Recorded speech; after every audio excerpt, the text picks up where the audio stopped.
नमस्कार. सौरभ भोसले शोच्या नवीन एपिसोडमध्ये तुमच्या सगळ्यांचं स्वागत आहे. एक स्टोरी सांगतो. मागच्या काही दिवसामध्ये एक गोष्ट घडली.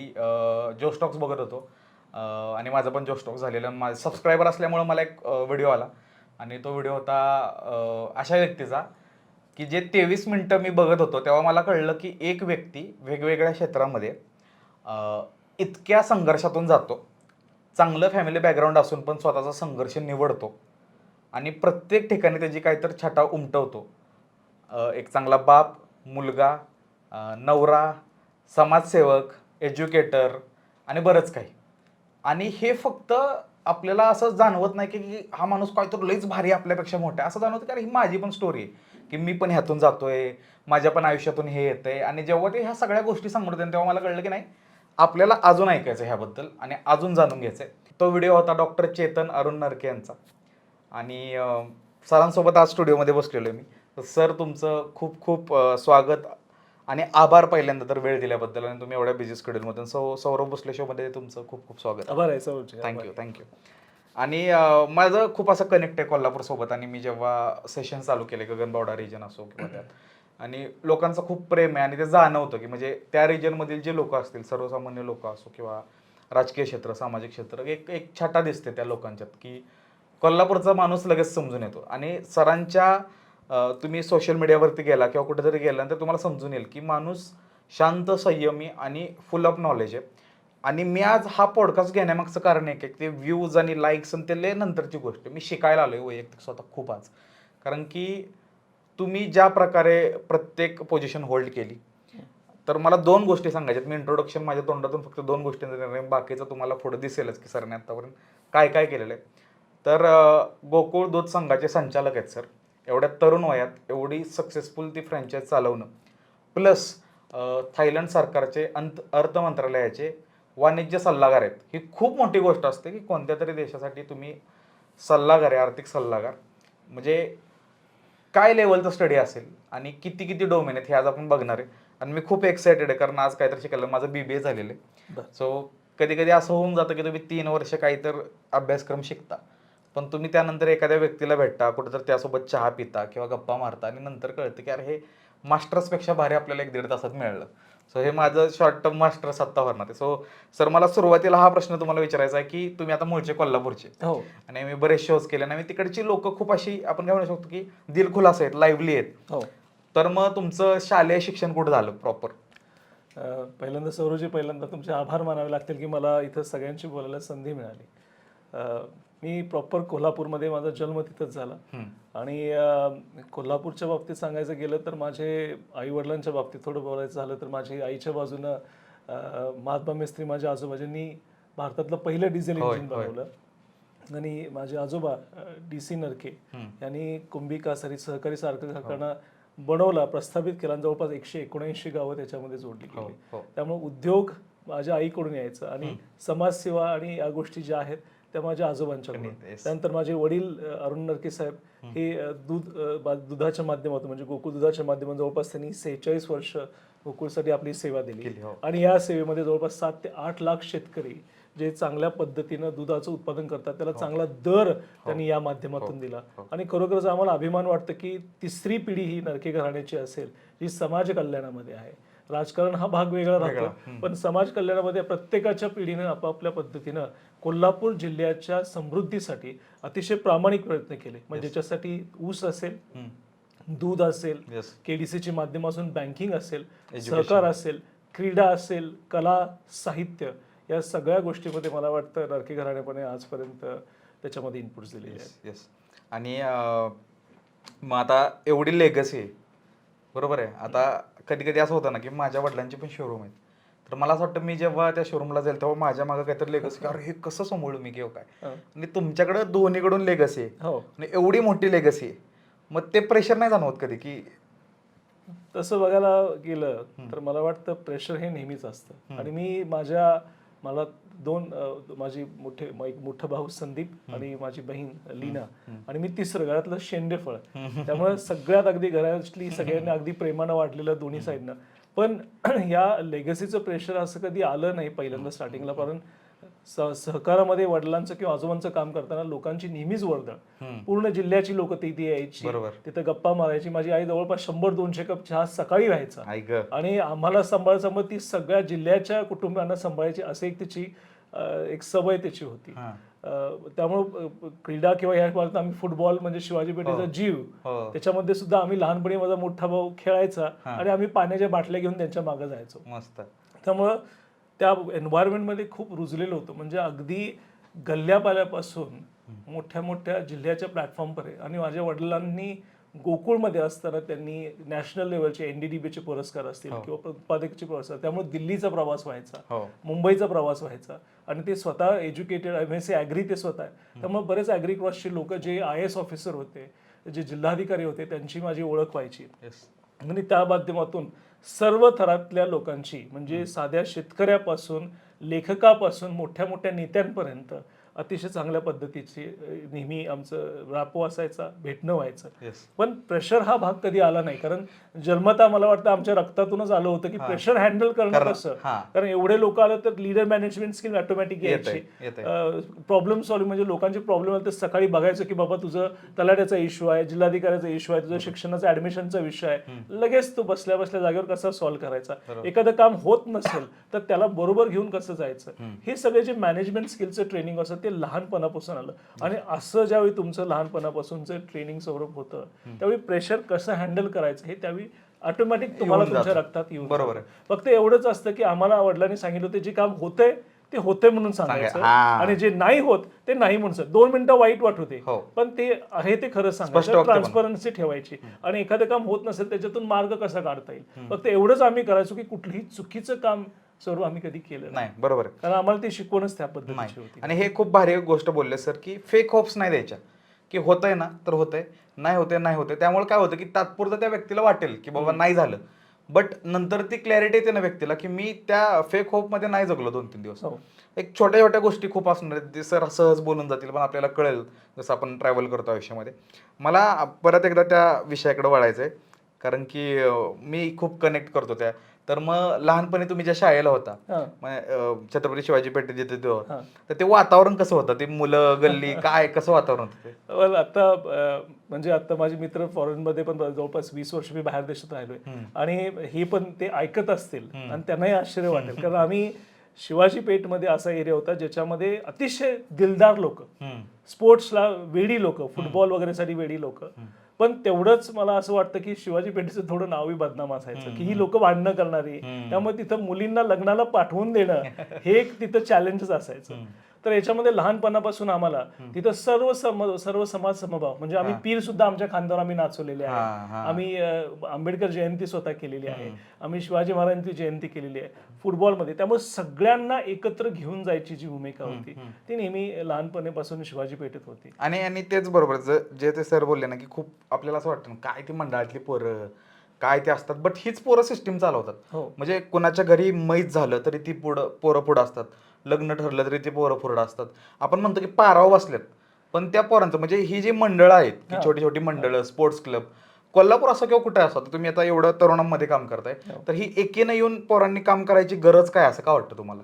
कारण मला वाटतं की एकीनं होऊन काम करणं म्हणजे पहिल्यापासून मला वाटतं की प्रत्येक गोष्ट जी आम्ही मंडळामध्ये करायचो ते समाज कल्याणासाठी करायचो.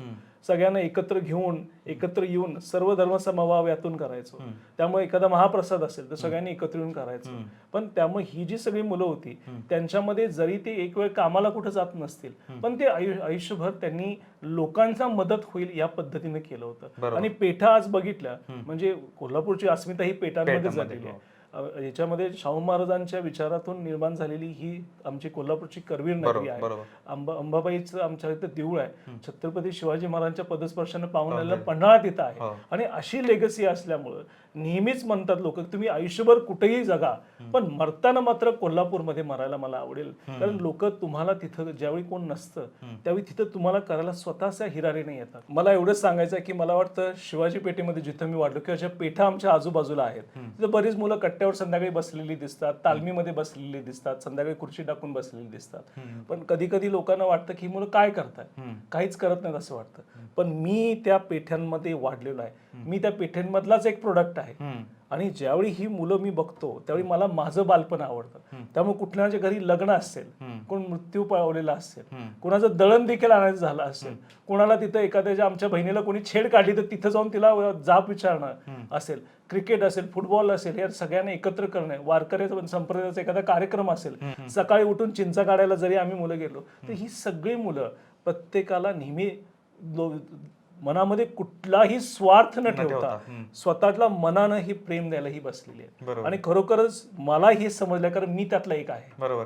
या लोकांना मी जवळून बघितलेलं आहे. हे माझं कुटुंब आहे आणि खरोखरच मला ही मुलं दिसतात. कधी कधी लोक वाटतात, मला वाईट वाटतं, ही लोक पुढे मोठी होऊन चांगल्या पद्धतीने ते उद्योगधंद्यात नाव करतात, रोजगारामध्ये नाव करतात, पण दिलाचे सगळे राजे आहेत. आणि खरोखर जे आपण म्हणतो समाजामध्ये माणुसकी पहिल्यांदा सगळ्यात महत्वाची आहे आणि ती पेठांमध्ये पहिली मला मिळते. आणि मला अभिमान आहे की या पेठेमध्ये मी वाढलोय, त्या कट्ट्यावर मध्ये बसणाऱ्या मुलांपैकी एक आहे आणि त्यांच्यामध्ये मी वाढलोय. आणि आज मी एका चांगल्या पद्धतीनं मला जेवढं आयुष्यात चांगलं शिक्षण घेऊन, चांगलं काम करून जेवढं मुलांपर्यंत पोहोचता येईल, जेवढं माझ्या देशासाठी करता येईल, जेवढं माझ्या लोकांसाठी करता येईल, ते मी आता प्रामुख्याने करतो.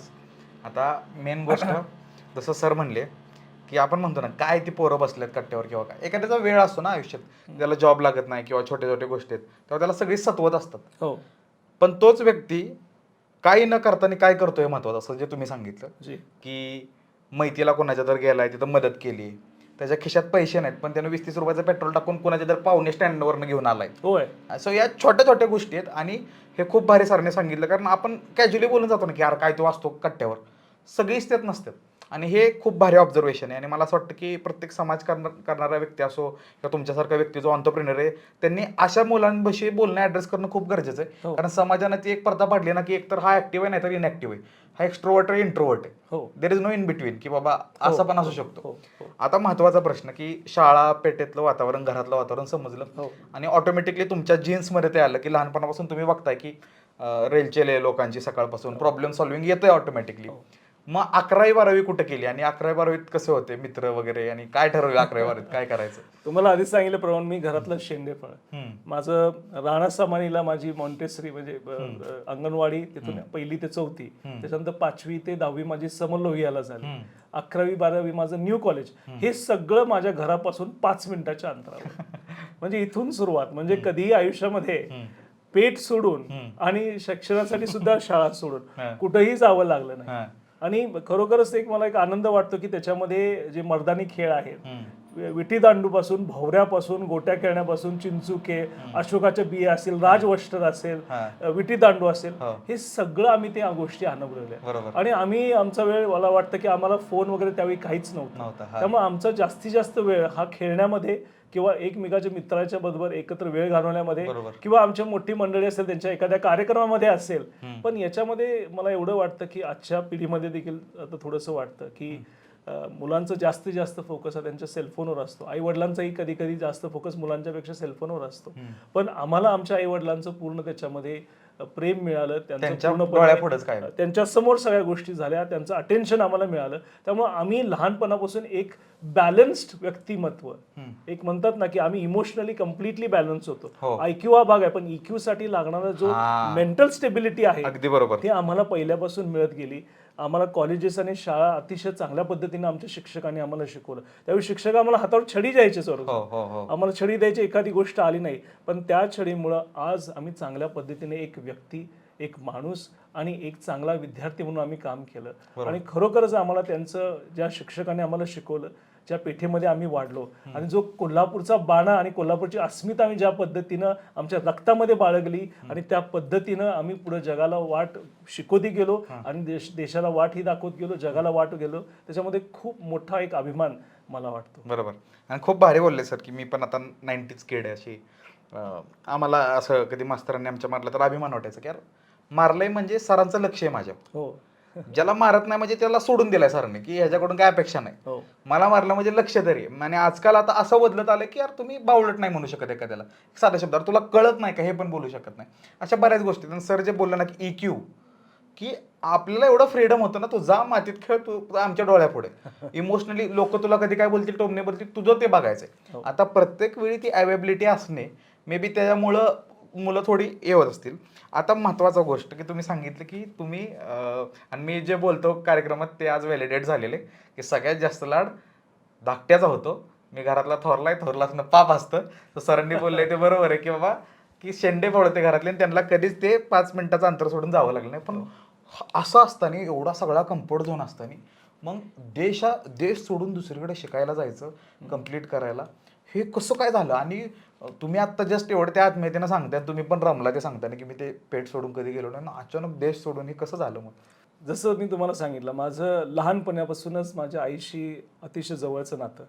वडील नेहमी राजकारणाच्या माध्यमातून, समाज कल्याणाच्या माध्यमातून नेहमीच रोडवर असायचे, बाहेर सगळ्या लोकांशी भेटायचे. पण नेहमीच माझ्या प्रगती पुस्तकावर देखील आईचे सगळे शेरे असायचे. आणि मला कोणी जे लहानपणापासून ओळखतं तो आईचा पदर घेऊन मागं मागं फिरणारा मुलगा.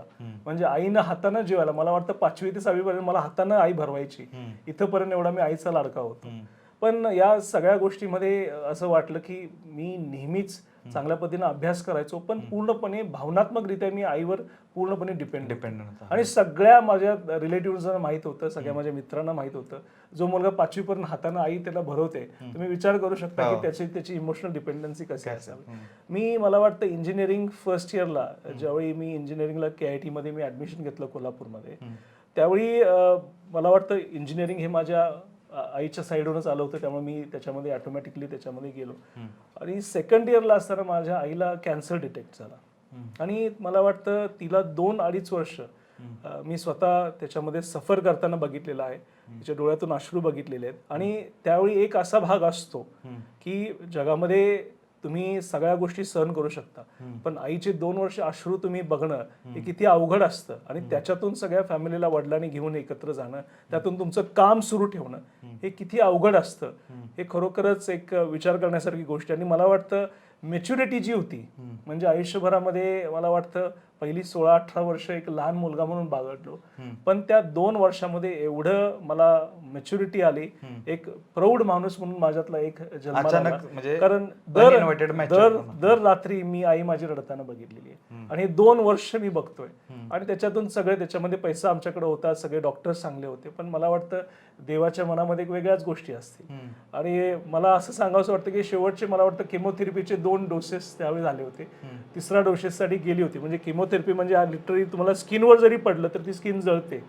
त्यामुळं यामध्ये असं गोष्टी लक्षात आल्या की मला आता बाईचे शेवटचे दिवस आलेले आहेत. आणि त्यावेळी मला तिनं चॉईस दिला की मी केमोथेरपी 3रा घेऊ का मी जाऊ, हा प्रश्न तिनं मला विचारला. कारण मी सगळ्यात, कारण माझ्या भावाचं लग्न झालं होतं, बहिणीचं लग्न झालं होतं आणि खूप माझ्यामध्ये तो इमोशनल डिलेमा होता. एका साईडनं आईने विचारलं होतं की बाबा मी हा केमोथेरपी घेतला तर मला 3 महिने अजून मिळतील, पण मला ते सहन होत नाही बाळा, मी करू काय. आणि तो निर्णय तिनं माझ्या वडिलांना दिला नाही तर तो माझ्यावर दिला. तर तो मी निर्णय घेतला होता की तिला ते केमोथेरपी नको. आणि मला माहिती होतं की माझ्या आईचं 1 वर्ष, एक महिना फक्त राहिलेला आहे या पूर्ण प्रोसेसमध्ये. आणि या प्रोसेसमध्ये मला वाटतं तो महिना, प्रत्येक दिवस आम्ही तो सेलिब्रेट केला. म्हणजे आईच्या शेवटची इच्छा काय असतील, बहिणीशी काय बोलायचं आहे, माझ्याशी काय बोलायचं आहे, मी माणूस म्हणून पुढे कसं काम करावं, मी लोकांसाठी काय करावं, या कुटुंबासाठी, नरकीय कुटुंबियांना सगळं एकत्र घेऊन जाण्यासाठी काय करावं, तिनं तिच्या आयुष्यातले सगळे धडे मला त्या मला वाटतं महिन्याभरात शिकवले. आम्ही दररोज दिवसभर त्यातले 12-12, 14-14 तास एकत्र घालवले. आणि त्याच्यामध्ये बोलताना तिचं आलं की बाबा आपल्या घरामध्ये कोणी कुठल्याही ह्याच्यामध्ये काम केलेलं नाही, सगळ्यांचे व्यवसाय आहेत, पण कुणाकडे हाताखाली काम केलेलं नाही. मला वाटते तू बाहेर देशात जाऊन शिकलास तर एक वेगळं व्यक्तिमत्व तुझ्यामध्ये आहे, ते उजळायला येईल आणि चांगल्या पद्धतीनं तुला आयुष्यातल्या गोष्टी शिकायला मिळतील, तुला चांगलं शिक्षण मिळेल आणि तू वेगळ्या पद्धतीने करिअर करू शकतील, असं तिच्या एक डोक्यात होतं. आणि मला माहित नाही तिनं माझ्यामध्ये काय बघितलं असेल, कारण मी अतिशय लाजारू, आईचा पदर धरून असलेला, आईनं हातानं भरवणारा मुलगा, आणि हा आयुष्यात आईशिवाय काही करू शकत नाही असं सगळ्यांचं 100% मत.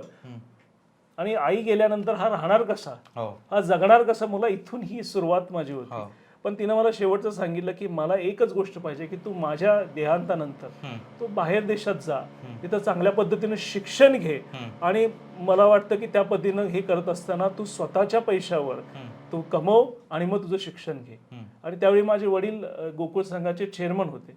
तुम्हाला माहिती आहे एखाद्या राजकारणात व्यक्ती अशा हाय पोस्टला असते की 100 लोक तुमच्या आजूबाजूला असतात, पण तिचं सांगण्याचं याच्यामध्ये गमक असं होतं की तुला एक सेल्फ मेड माणूस बनायचा असेल तर तुला कष्ट करावे लागतील. हो. नेहमी म्हणतात ना, जे easy time creates weak people People, and tough time creates really hard strong people. अशा पद्धतीचं तिचं शिकवण मला त्यावेळी आत्ता लक्षात येतं की माझ्या आईनं असं का म्हटलं असेल. आणि मला माझाही अभिमान याच्यामध्ये वाटतो की तो आईचा शब्द ऐकणं, तो मॅच्युरिटी निर्णय घेणं की तू आई आता जाऊ शकतेस, आणि त्याचबरोबर त्या निर्णयाला बरोबर घेऊन तिचा शेवटचा शब्द प्रामुख्याने व्यवस्थित पार पडणं. असं किती मुलांचं भाग्य असतं की आईनं सांगितलेलं शेवटचा शब्द तुम्ही लगेच पूर्ण करू शकता. 3-4 वर्षामध्ये तो पूर्ण झाला.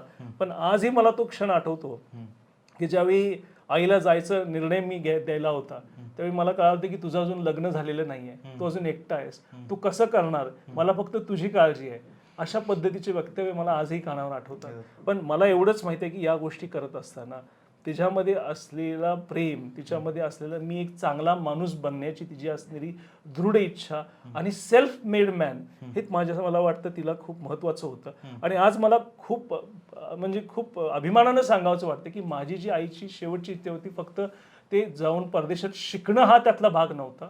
तर जे कोल्हापूरचा असलेला बाणा आहे, शिवाजी पेठेतले जे असणारे गुण आहेत ते चांगल्या पद्धतीने उपयोग, एक माझ्या जगाला माझा मुलगा दिशा देऊ शकेल, एक भारताला एक चांगल्या पद्धतीने दिशा देऊ शकेल, या कोल्हापूरच्या पुढच्या विकासाला दिशा देऊ शकेल, माझ्या घराण्याला, माझ्या कुटुंबाला एक चांगला दिशा होऊ शकेल, एक चांगला मुलगा, एक चांगला वडील, एक चांगला समाज कल्याणकारक, एक चांगला राजकारणी, एक चांगला व्यवसायधारक, एक चांगला माणूस म्हणून तो काम करेल असं मला वाटतं. तिच्या मनात असावं म्हणून मला वाटतं तिनं मला बाहेर देशात जायला सांगितलं. आणि हा माणूस जेवढं इझिली सांगते आता तुम्हाला की असं झालं शेवटचं कोणाचं, एवढं सोपं नसतं. हे खूप जड गोष्टी असतात आणि हे तुम्ही स्वतःशी 10-12,000 वेळा बोललेलं असतं तेव्हा हे आत्ता एवढं क्लिअरली सांगता येतं.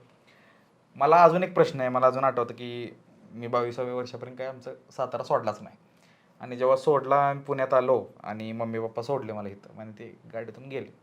22 वर्षाचा हट्टाकट्टा पुरुष, ते सिग्मा मेल मेंटॅलिटी असते, आता वय पुण्यात हवा करायची.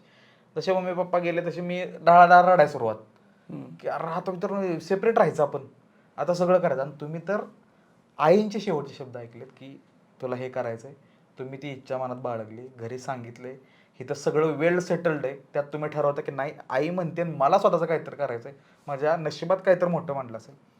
तुम्ही ती फ्लाईटमध्ये बसला, त्या फ्लाईट जेव्हा टेक ऑफ झाली तिथून लँड होईपर्यंत काय काय विचार होते मनात? मला वाटतं त्याच्यामध्ये एकच विचार माझ्या डोक्यात क्लिअर होता, कारण मला वाटतं जे रडायचं होतं ते रडून झालं होतं आणि गोष्टी अतिशय क्लिअर झाल्या होत्या. कारण ज्यावेळी तुमचे इमोशनल डोळ्याच्या अश्रूच्या माध्यमातून बाहेर पडतात त्यावेळी तुमचं माइंड क्लिअर होतं, आणि त्यावेळी माझं माइंड अतिशय क्लिअर होतं. मला माहिती होतं की आयुष्यात काहीतरी करायचं आहे, कारण शिवाजी पेठेमध्ये वाढलेला मी साधा मुलगा, मी मराठी मीडियम मधून पास झालोय, माझं इंग्रजी मीडियम मध्ये नाही आहे. पण तरी सुद्धा त्यातनं एक्सपोजर एवढं कमी कोल्हापूरमध्ये, आम्ही टियर 3 सिटीमध्ये येतो. बेंगलोर, पुणे, मुंबई यासारख्या सिटीमध्ये असणारं सगळं नॉलेज तिकडचं, तुम्ही तिथं गेल्यानंतर असणारं तुम्हाला असिस्टंटशिप कशी मिळवायची, फायनान्शियल एड कशी मिळवायची, आधीच तुमच्या कोर्सची तयारी कशी करायची, या सगळ्या गोष्टी मला अजिबात माहित नव्हत्या. मला एकच माहिती होतं की जे काय असेल ते मी व्यवस्थित आणि प्रामाणिकपणे करेन. मला एकच माहिती होतं की मला आयुष्यामध्ये एक टास्क माझ्या समोर दिलेली आहे, एक स्वप्न माझ्यासमोर माझ्या आईने ठेवलेलं आहे, ते मला पूर्ण करायचं, आणि त्याच्यामध्ये काहीतरी माझी एक दैवी शक्ती आईची असेल, तिचा आशीर्वाद त्यात असेल की ते जर केलं तर माझं आयुष्य हमेशा चांगल्या पद्धतीनं पुढे जाईल. ही मला तिच्यावर पूर्ण तिच्या आशीर्वादामध्ये विश्वास होता. आणि माझ्या घरच्यांनी, माझ्या वडिलांनी, माझ्या भाऊबंधांनी सगळ्यांनीच त्याच्यामध्ये मला मदत केली. आणि मला माहिती होतं त्या विमानात बसल्यावर एवढंच होतं की एकदा कधी खाली उतरतोय आणि त्या मैदानात उतरून 4 हात करतोय. शेवटी मी कोल्हापूरचा लाल मातीतला झालेला जरी पैलवान वगैरे म्हणलं तरी हरकत नाही, तिथं जाऊन कुस्ती मारायचीच एवढं माहिती होतं. आणि चांगल्या पद्धतीनं प्रामाणिकपणे काम करून एक चांगला कोल्हापूरचा एक हट्टाकट्टा नागरिक म्हणून मला माझ्या शिकागोमध्ये ज्यावेळी तिथे गेलो तिथं नाव झालं पाहिजे, माझ्या कोल्हापूरचं नाव या जगाच्या नकाशावर आलं पाहिजे, आणि स्वाभिमानानं लोकांनी मी तिथून गेल्यानंतर देखील कोल्हापूरचं शिकागोमध्ये नाव गेलं पाहिजे, अशा पद्धतीची कामगिरी करण्यासाठी मी निघालोय. आणि त्याच्या मागे माझा अदृश्य आईचा हात माझ्या बरोबर आहे हे माहीत होतं, त्यामुळे मी अतिशय शांत आणि काम माइंडने तिथे निघालो. येस.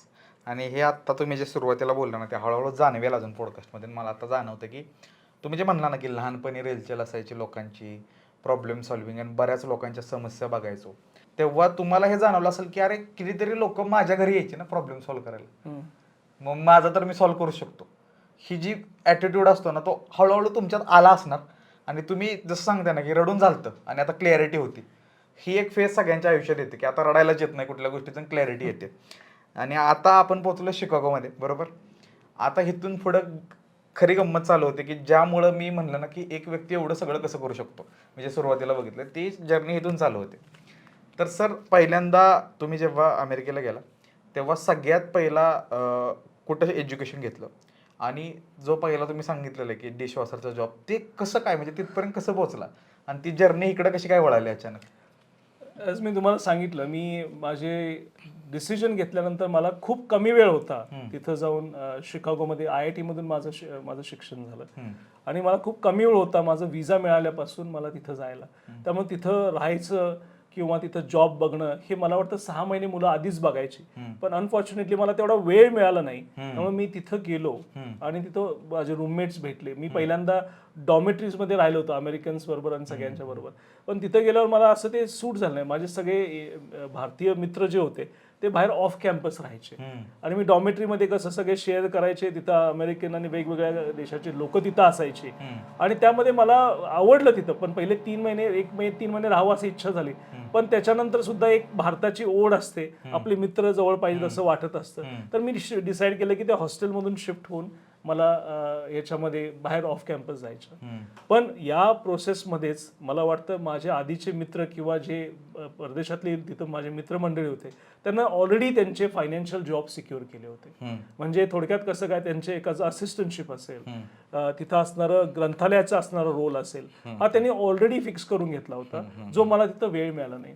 मला एवढंच माहिती होतं की सगळे पैसे कमवायला लागलेत एक ना दुसऱ्या मार्गाने, पण माझ्याकडेच पैसे कमवायला काय साधन नाही, माझ्याकडे वेळही कमी होता.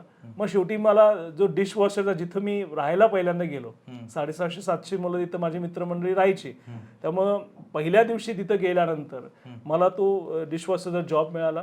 त्यानंतर मला वाटतं त्याच्यामध्ये इगो पूर्णपणे माझा क्रश झाला आणि आयुष्यामध्ये मला परत विचार करावा लागलेला नाही. तो डिग्निटी ऑफ लेबर जो भाग असतो, कुठलंही काम छोटं नसतं, तुम्हाला कष्ट करायच्या वेळी कष्ट करावं लागतं आणि त्या कष्टाचं तुम्हाला फळ हे भविष्यात मिळतं हे मला माहित होतं. तेवढेही पैसे कमी पडत होते म्हणून शेवटी पेट्रोल पंपावर रात्र डबल पैसे मिळायचे. मग पेट्रोल पंपावर रात्री गाड्यावर फडकी मारायची, पेट्रोल भरायचं आणि मग पैसे मिळवायचे. असे 2-2 ज्या मी 4-4 तासाचे जॉब करायचे, 8 तास मी काम करायचो आणि त्या पद्धतीनं मी पैसे माझे गोळा केले आणि त्यातून मी पुढे आलो. पण एक मात्र याच्यामध्ये शिकायला मिळालं की हार्डवर्क शिवाय, संघर्षाशिवाय जगात काहीही नाही. तुमचं बॅकग्राऊंड काय असो, मग काही असू दे. माझे वडील त्यावेळी माझ्याकडे माझा भाऊ त्याच्यामध्ये कुंभी कासारीचा चेअरमन तिथं होता, ज्याच्यामध्ये 179 गावाचा उदरनिर्वाह ते बघायचे. गोकुळ सारखी संस्था, माझे वडील त्याच्यामध्ये चेअरमन होते. KDCC बँकेचे त्यावेळी ते डायरेक्टरही होते. यशवंत संघ होता. आमच्याकडे 4 रेसिडेन्शियल स्कूल, 2 डे स्कूल, अशा सगळ्या गोष्टीचं बॅकग्राऊंड असताना सुद्धा या संघर्षातून जाणं म्हणजे तुमचं व्यक्तिमत्व घडवण्यासाठी असणारं कष्ट हे अनिर्वाह आहे. आणि आज मी अतिशय स्वतःला भाग्यवान समजतो की त्या कष्टातनं मी गेलो, म्हणून आज जो तुम्हाला चेतन नरके समोर दिसत आहे ते त्या संघर्षामुळे घडलेला माणूस आहे. जर त्यावेळी लाईट केलं असतं तर एवढा मी स्ट्रॉंग कधीच आयुष्यात होऊ शकलो नसतो. तुम्ही चूज केलाय संघर्ष चूज केला आणि संघर्ष चूज केल्यामुळं आज मी स्ट्रॉंगली सेल्फ मेड मॅन म्हणू शकतो. माझी बायको सुद्धा म्हणते, माझ्यावर लग्न तिनं का केलं तर तू सेल्फ मेड होतास. तिला 100% त्यावेळी कमी स्टार्टिंगला पैसे मिळत असतील, पण तिला माहिती होती की हा लंबी रेस का घोडा, याच्यावर पैसे लावायला काय हरकत नाही, कारण त्या पद्धतीनं ते केलं. पण एवढंच सांगावं वाटतं की या ओव्हरऑल मी ज्यावेळी शिकागोमध्ये जॉब केले त्यावेळी खूप हार्डवर्क करावं लागलं, अभ्यासही करावा लागला, कामही करावं लागलं. पण हळूहळू मला काय लक्षात आलं, थोडे दिवस केल्यानंतर मला सगळे कम्प्युटर सायन्समधले मी बरेच कोर्स वर्क केलं. त्याच्यामुळे वेब डिझायनिंग असेल, ॲप फॉर्मेशन असेल, ह्या सगळ्या गोष्टी मला यायला लागल्या. मी ज्यावेळी शिकागो डाऊनटाऊनमध्ये गेलो त्यावेळी लक्षात आलं की एक साईट बनवायला त्यावेळी $5,000 घ्यायचे. मग मी विचार काय केला, प्रत्येक कंपनीच्या हेडक्वार्टर जाऊन माझं लेटर आणि कोटेशन दिलं, मी $500 मध्ये तुम्हाला वेबसाईट बनवून देईन, तर तुम्हाला काय काम लागत असेल तर मला सांगा. त्या $500 मध्ये मला वाटतं पहिल्या 3 आठवड्यामध्ये मला 4 ते 5 असाइनमेंट आल्या. मी दिवसभर काम करायचो, त्याच्यानंतर ह्याच्यात जायचं कॉलेजला आणि कॉलेजनंतर रात्री आल्यावर हे आम्ही काम करत बसायचो. आणि त्यानंतर मला वाटतं मी पहिल्याच 2 महिन्यामध्ये कमीत कमी मला एक $2,000-2,500 मिळाले. मग नंतर मला लक्षात आलं की हे जसे जसे मी लेटर्स आणि ह्याचा सगळ्या द्यायला लागलो त्यावेळी मला जवळपास 70 ते 80 कंपन्यांची अप्रोच झाला. मग मी काय केलं, माझे सगळे जे, शेवटी मी कोल्हापूरचा, डोकं हे चालणारच आणि चांगल्या मार्गाने डोकं चालणार. माझ्या मित्रमंडळींना सांगितलं तुम्ही माझ्याबरोबर जॉईन व्हा. शेवटी उद्योगातल्या क्षेत्रात आलेला एक उद्योगपतीचा मला वारसा असलेला मी मुलगा आहे. त्यांना सगळ्यांना एकत्र केलं. कोल्हापूरचा बाणा नेहमी असतो की सगळ्यांना एकत्र, काही करून झालं तर आपल्या मित्राला मागं सोडायचं नाही. हे पहिल्यापासूनचं कोल्हापुरातल्या शिवाजी पेठेतलं मला वाटतं ब्रीद वाक्य आहे. कधीही आपल्या मित्राला माग, कितीही असू दे कारण असू दे, कितीही तुम्हाला त्रास होऊ दे, मित्राला कधी सोडायचं नाही.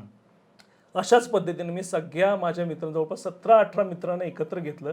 सगळ्यांना ते असाइनमेंट्स वाटून दिल्या आणि मला वाटतं प्रत्येकानं आम्हाला 70-80 असाइनमेंट्स त्यावेळी आल्या आणि त्या वाटून घेऊन प्रत्येकानं व्यवस्थित केलं. आणि त्यांच्याही शिक्षणाला मला वाटतं मला खूप अभिमान वाटतो की त्यांचेही फायनान्शियल बर्डन मी कमी केले आणि त्या पद्धतीनं आम्ही पुढे वाढवत गेलो. हे कोल्हापूर मी सांगितलं तुम्हाला की तिथलं पाणी लय वेगळं आहे, की आता शिकागो कुठं आलं, कोल्हापूर कुठं आलं, पण तिथं पण गँग बसवली बरोबर सरांनी, प्लस त्या पोरांचं भलं केलं.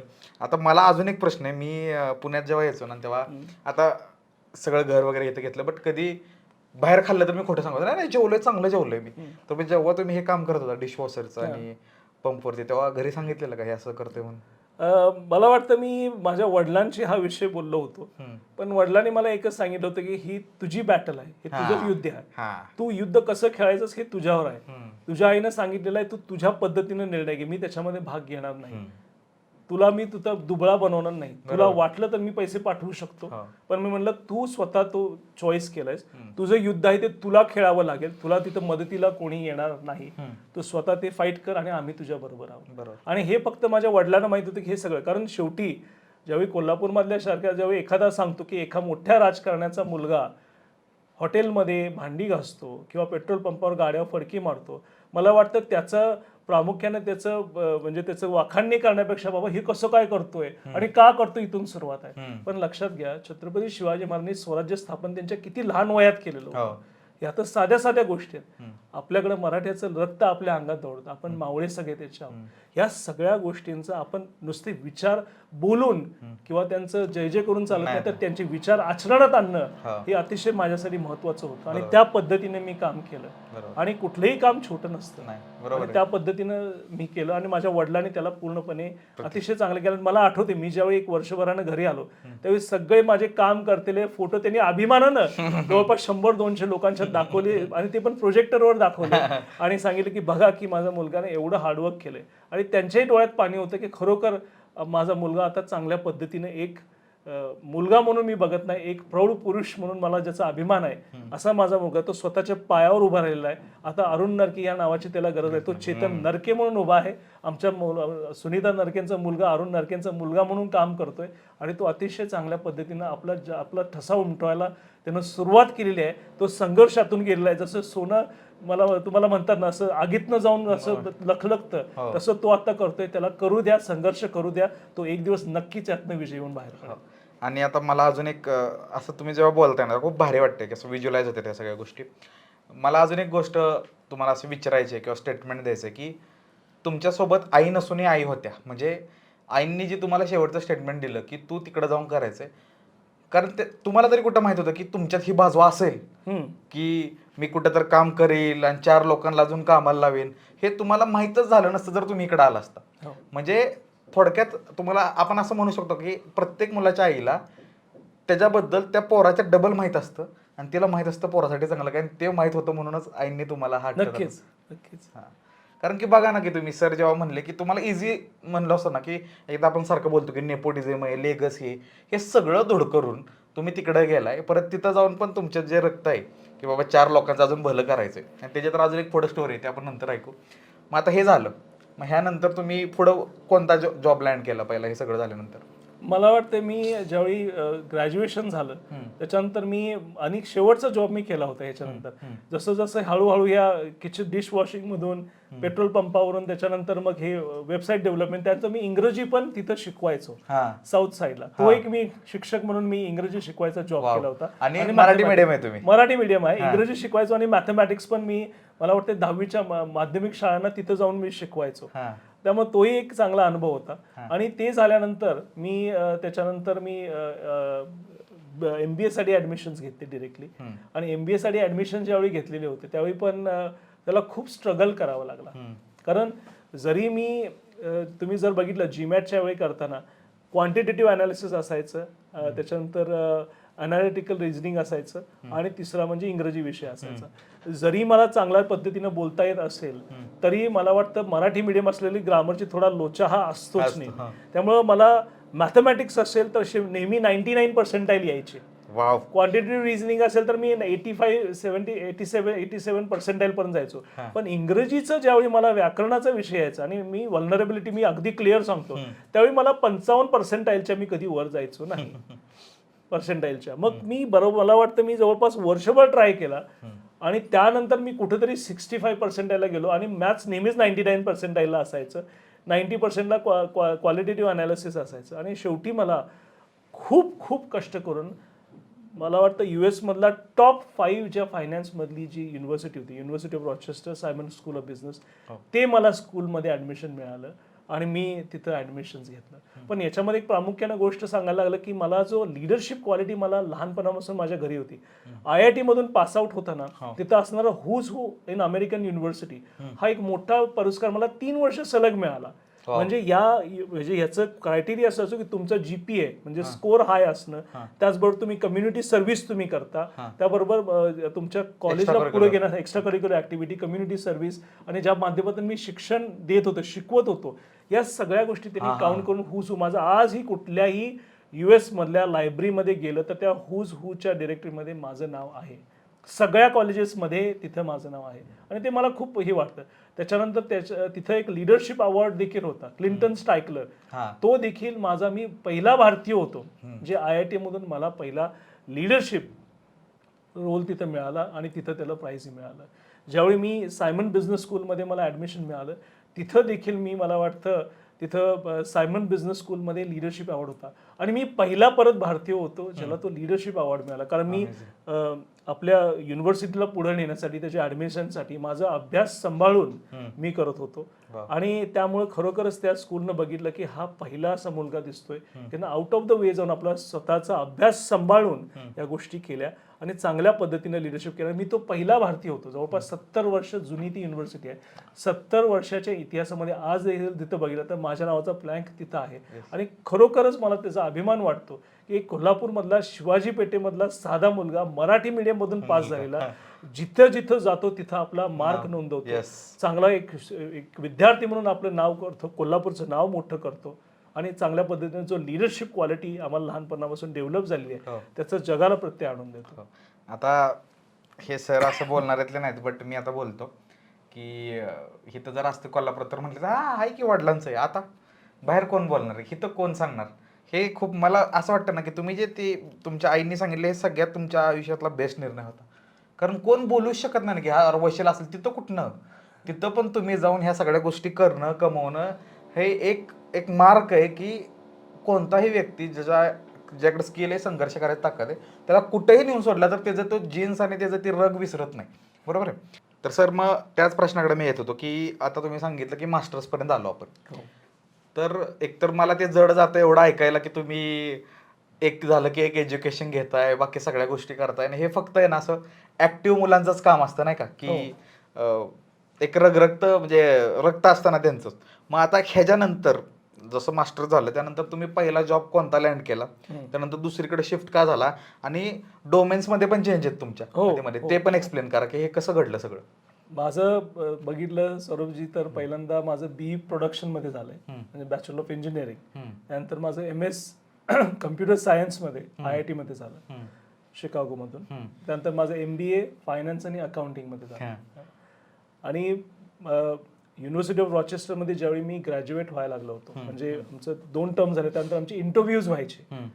तर त्याच्यामध्ये IT मधून लोक आले होते, माझ्यासारखे प्रोडक्शन बॅकग्राऊंडमधून आले होते, कम्प्युटर सायन्समधून आले होते, असे सगळे तिथं कॉम्बिनेशन होतं. आणि माझं स्कूल जे होतं ते बँकिंगसाठी न्यूयॉर्कमध्ये सगळ्यांना जॉब मिळायचे सगळे, म्हणजे कटथ्रोट, म्हणजे इक्विटी रिसर्चमध्ये, त्याच्यानंतर मर्जर अँड ॲक्विजिशन या गोष्टीमध्ये वॉल स्ट्रीटला जॉब मिळणे खूप मोठी गोष्ट होती, म्हणजे खूप ग्लॅमरस गोष्ट ती होती. आणि मला वाटतं डिसेंबरमध्ये जूनमध्ये आम्ही ग्रॅज्युएट होणार होतो. डिसेंबरमध्ये इंटरव्ह्यू झाले आणि त्याआधी माझं मॉर्गन स्टॅनलीमध्ये वॉल स्ट्रीटवर माझं इंटर्नशिप झाली होती. त्यामुळे मला तिथं फायनल जॉब आला होता ऑलरेडी, कारण मी तिथं ऑलरेडी इंटर्नशिप केली होती आणि तुमचं ग्रॅज्युएशन झाल्यानंतर तुम्ही आमच्याकडं काम सुरू करा. छान मध्ये अगदी व्यवस्थित सुरू होतं. पण डिसेंबरमध्ये मला थोडं लक्षात आलं की इंटर्नशिप केल्यानंतर माझी जे मन सांगते की बाबा हे खरोखर माझ्यासाठी आहे का, हा प्रश्न माझ्या मनात आला. आणि जसं म्हणतात ना, प्रेमामध्ये 1% जरी डाऊट असेल तर त्या प्रेमात पुढे जाऊ नये. त्याच पद्धतीनं जॉब हे पण प्रेम असतं, कारण तुमच्या 24 तासामधले 12 तास तुम्ही त्या जॉबवर घालवता. जर तुम्ही जॉबच्या त्या प्रेमात असाल आणि तुम्ही कन्व्हिन्स्ड असाल तरच करायचं. म्हणजे थोडक्यात फॉलो युअर पॅशन अशा पद्धतीचं आहे. तर मला पैसे चांगले मिळणार होते, पण मला मनालाच ते वाटलं नाही की मला एखादी गोष्ट जर मनात नसेल तर फक्त पैशासाठी करणं हे शक्य नाही. आणि मित्र, हे तुम्हाला मी प्रामुख्यानं सांगतो, जर एखाद्या गोष्टीमध्ये तुम्हाला अतिशय इंटरेस्ट असेल, आत्मीयता असेल आणि मनापासून तुम्हाला त्या गोष्टीबद्दल पॅशन असेल तरच तुम्ही ती फॉलो करा. नाहीतर त्याच्यामध्ये पैशाच्या मागं पळणं हे फक्त शॉर्ट टर्म असतं. जिथं तुमचं मन आहे, जिथं तुमची बुद्धी वाटते की हे तुम्हाला आवडेल, तिथंच तुम्ही फॉलो करा, पैसा तुमच्या मागे पळेल.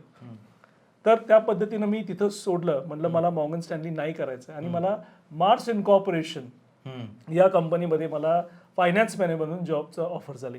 मार्स इनकॉर्पोरेशनमध्ये कन्फेक्शनरीमध्ये, पेट फूडमध्ये आणि फूडमध्ये काम करते. असे वेगवेगळे 3 त्यांचे सेगमेंट्स आहेत. कन्फेक्शनमध्ये ती जगातली सगळ्यात मोठी कंपनी आहे. म्हणजे त्याच्यामध्ये कन्फेक्शन म्हणजे चॉकलेटचे ब्रँड कुठले, M&M's, स्निकर, बाउंटी, गॅलेक्सी, हे सगळे लेजेंडरी ब्रँड्स हे मार्सनी ओन केले होते. तर तिथं झालं काय की 2007 मध्ये लेमन ब्रदर्स कोलॅप्स झालं, पूर्णपणे वॉल स्ट्रीट कोलॅप्स झालं आणि माझ्या सगळ्या मित्रांचे जॉब गेले आणि माझा जॉब मात्र फायनान्स मॅनेजर म्हणून राहिला. मग याच्यामध्ये तुम्ही असे जसं तुम्ही म्हटलं, माझ्या आईचा अदृश्य आशीर्वाद माझ्या मागे होता. कारण मी जरी मॉर्गन स्टॅनले गेलो असतो तिथेही मला मे बी जॉब रिझायनेशनचं इश्यू आलू शकला असतं, कारण माझ्या सगळ्याच मित्रांना तो फेस करावा लागला. पण नशीब माझं असं होतं, माझ्या आईचे आशीर्वाद होते म्हणलं तरी चालेल, किंवा माझ्या कोल्हापूरचे आशीर्वाद होते म्हणलं तरी चालेल, की मला चांगल्या पद्धतीने मी जिथं होतो तिथं व्यवस्थित राहिलं. पुढं अतिशय चांगल्या पद्धतीनं काम. मराठी मुलगा म्हणला की हार्डवर्क करायचं, एखादी गोष्ट पाहिजे म्हणून ठरवलं की ते करायची म्हणजे करायची, हे रक्तातच पहिल्यापासून आहे. आणि पेटेतनं मी आलेलो आहे, एकदा धरलं की सोडत नाही, असा त्यातला प्रकार आहे. त्यामुळं मी दररोज, मला वाटतं त्यावेळी माझं लग्न झालेलं नव्हतं, म्हणजे सकाळी सोमवारी जे काम सुरू करायचो ते शुक्रवारपर्यंत रात्री इकडं तिकडे न बघता पूर्ण काम करायचं. मला कंपनीपासून मी फक्त 2च मिनिटाच्या अंतरावर राहायचो. शनिवारी सकाळी जायचो, व्यायाम एक्सरसाइज करायचो तिथं फॅक्टरीमध्येच, तिथं हे होतं, तिथं जिम मध्ये एक्सरसाइज करायचो आणि सकाळी 9 वाजता परत काम सुरू करायचो. ते मी रात्रीपर्यंत तिथं बसायचो. म्हणजे मी हे हार्डवर्क जवळपास 8 ते 9 महिने करायचो, असं कंटिन्युअस मी केलं. आणि म्हणूनच मला फायनान्स मॅनेजरपासून छोट्या एका युनिटचा चीफ फायनान्शियल ऑफिसर म्हणून मला त्यांनी दिलं. मला वाटतं ते एक $12 मिलियन, म्हणजे साधारणपणे जर बघितलं तर 100 कोटीचा एक तो ब्रँड होता. तर त्यांनी मला फायनान्सचं व्यवस्थापन त्यांनी मला करायला दिलं. आणि त्याच्यामध्ये मी अतिशय चांगल्या पद्धतीनं, म्हणजे कन्झ्युमर रिसर्च पासून लोकांना नवीन चॉकलेटचं रॅपर कसं असावं, त्याची चव कशी असावी, कुठले फ्लेवर्स असावे, तुम्ही रिटेल स्पेसमध्ये ठेवल्यावर कशा पद्धतीनं त्याचं, म्हणजे मेडिकल सेक्शनमध्ये असायला पाहिजे की तुम्हाला रेग्युलर सेक्शनमध्ये, कारण त्या चॉकलेटमध्ये कोको फ्लॅव्हेनॉल म्हणून एक कॉन्टेंट होता ज्याच्यामध्ये रक्ताचं अभिसरण वाढतं. त्याच्यामध्ये हार्वर्ड बरोबर आम्ही तो स्टडी देखील केला होता. सो या गोष्टी सगळ्या मला बघायला मिळाल्या. ताळेबंद अतिशय चांगल्या प्रमाणात बघायला मिळाला. फॅक्टरीमध्ये आमच्या इथं चॉकलेट किचन होतं, म्हणजे तिथं चॉकलेटचे रेसिपी बनवायचे आणि वेगवेगळ्या पद्धतीने चॉकलेट बनायचे, हेही तिथं मला बघायला मिळालं. थोडक्यात मला एक माहिती होतं की तुम्हाला रिस्पॉन्सिबिलिटी घेणं, त्या पूर्ण करणं, आणि जोपर्यंत तुम्ही स्वतःला अनकम्फर्टेबल करत नाही तोपर्यंत तुम्ही शिकत नाही. कारण एकाच ठिकाणी तुम्ही सांगितलं, तुम्हाला सगळ्या गोष्टी समजल्या, दुसऱ्या दिवशी तुम्हाला माहिती आहे की काय एक्सपेक्ट करायचं. स्वतःला अनकम्फर्टेबल ज्या वेळी कराल त्यावेळी तुम्ही आयुष्यामध्ये प्रोग्रेस कराल, हे मला माहिती होतं. त्यामुळे मी 9 महिन्यानंतर मी माझ्या कंपनीला सांगितलं की मला दुसऱ्या ठिकाणी मला रोटेशनवर जॉब द्या, मला वेगळं नॉलेज घ्यायचं. मग मला त्यांनी शिकागोमध्ये आईस्क्रीम फॅक्टरीमध्ये काम दिलं. त्याच्यामध्ये माझं कॉस्ट अकाउंटिंग, त्याच्यामध्ये असणारं नवीन इनोव्हेटिव्ह प्रोडक्ट्स असणारं पूर्ण प्रोजेक्शन 5 वर्षाचं, त्याच्यामध्ये सप्लाय फायनान्समध्ये मी होतो, सेल्स, मार्केटिंग, ह्युमन रिसोर्स, हे सगळ्या डिपार्टमेंटना एकत्र येऊन त्याची असणारी कॉस्टिंग, त्याचं पूर्ण असलेलं प्रॉफिट आणि लॉस स्टेटमेंट काढणं, त्याची इन्व्हेंटरी किती असणार आहे, या सगळ्या गोष्टीचा अभ्यास मी त्याच्यामध्ये करायचो. आणि त्यांना हा प्रोडक्ट लॉन्च करायचा का, केला तर कधी करायचा, मिनिमम तुमचा सेल्स किती पाहिजे, या सगळ्या गोष्टी. आणि त्याच्यामध्ये आईस्क्रीममध्ये ब्रँड्समध्ये मला वाटतं स्निकर्स आईस्क्रीम होतं, किंग कॉर्न होते त्याच्यामध्ये. आणि मी क्वालिटी टीममध्ये पण त्यावेळी काम करायचो, त्यामुळे सकाळी फ्रेश आईस्क्रीम बनल्या लाईनवर खायचो. त्यामुळे मला वाटतं त्यावेळी माझं जस्ट लग्नही झालं होतं 2007 मध्ये. आणि घरात बायकोही खायला घालायची आणि इथे येऊन आईस्क्रीम टेस्टिंग करायचं. जवळपास एक 7-8 किलो वजन माझं त्यावेळी अतिशय वाढलं होतं. लग्नाचं जे म्हणतात ना वजन वाढतं, त्या पद्धतीनं वाढलं होतं. आणि त्या माध्यमातून मी परत एकदा ठरवलं की एक 7-8 महिने शिकागोमध्ये काम केलं. आणि त्यानंतर मी लॉस एंजलिसमध्ये अंकल बेन्स राईस म्हणून आणखी एक त्याची डिव्हिजन होती. त्याच्यामध्ये पारबॉईल राईस असेल, रेडी टू हीट म्हणजे आपले करी आणि राईस एकत्र मिक्स करून खायचं असेल, त्याच्यानंतर ऑर्गॅनिक राईसेस म्हणजे जवळपास 30 ते 40 प्रकारचे वेगवेगळ्या पद्धतीचे भात होते. ते कसे असायचे, प्रत्येकाची कॉन्टेंट त्याच्यामध्ये असणार कॅल्शियम, ह्या सगळ्या गोष्टी आपल्याला मॅक्सिमम व्हॅल्यू ॲडिशन करून आपल्याला जे कंझ्युमर देता येईल ते मला तिथं शिकायला मिळालं. त्यासाठी मी लॉस एंजलिसला शिफ्ट झालो. आणि मला खरोखरच माझं पार्टनर्सचं त्याच्यामध्ये मला स्निग्धाचे मला आभार मानावेसे वाटतात की या सगळ्या पूर्ण मुवमेंटमध्ये तिनं कधीही म्हणले नाही की आपण घर सारखं 9 महिन्याला बदलतोय. म्हणजे एकदा तुम्ही सुरुवात केली त्यावेळी तुम्ही न्यू जर्सीमध्ये होता, न्यू जर्सीमधून शिकागोमध्ये 9 महिन्याने गेला, परत 9 महिन्याने तुम्ही लॉस एंजलिसला गेला.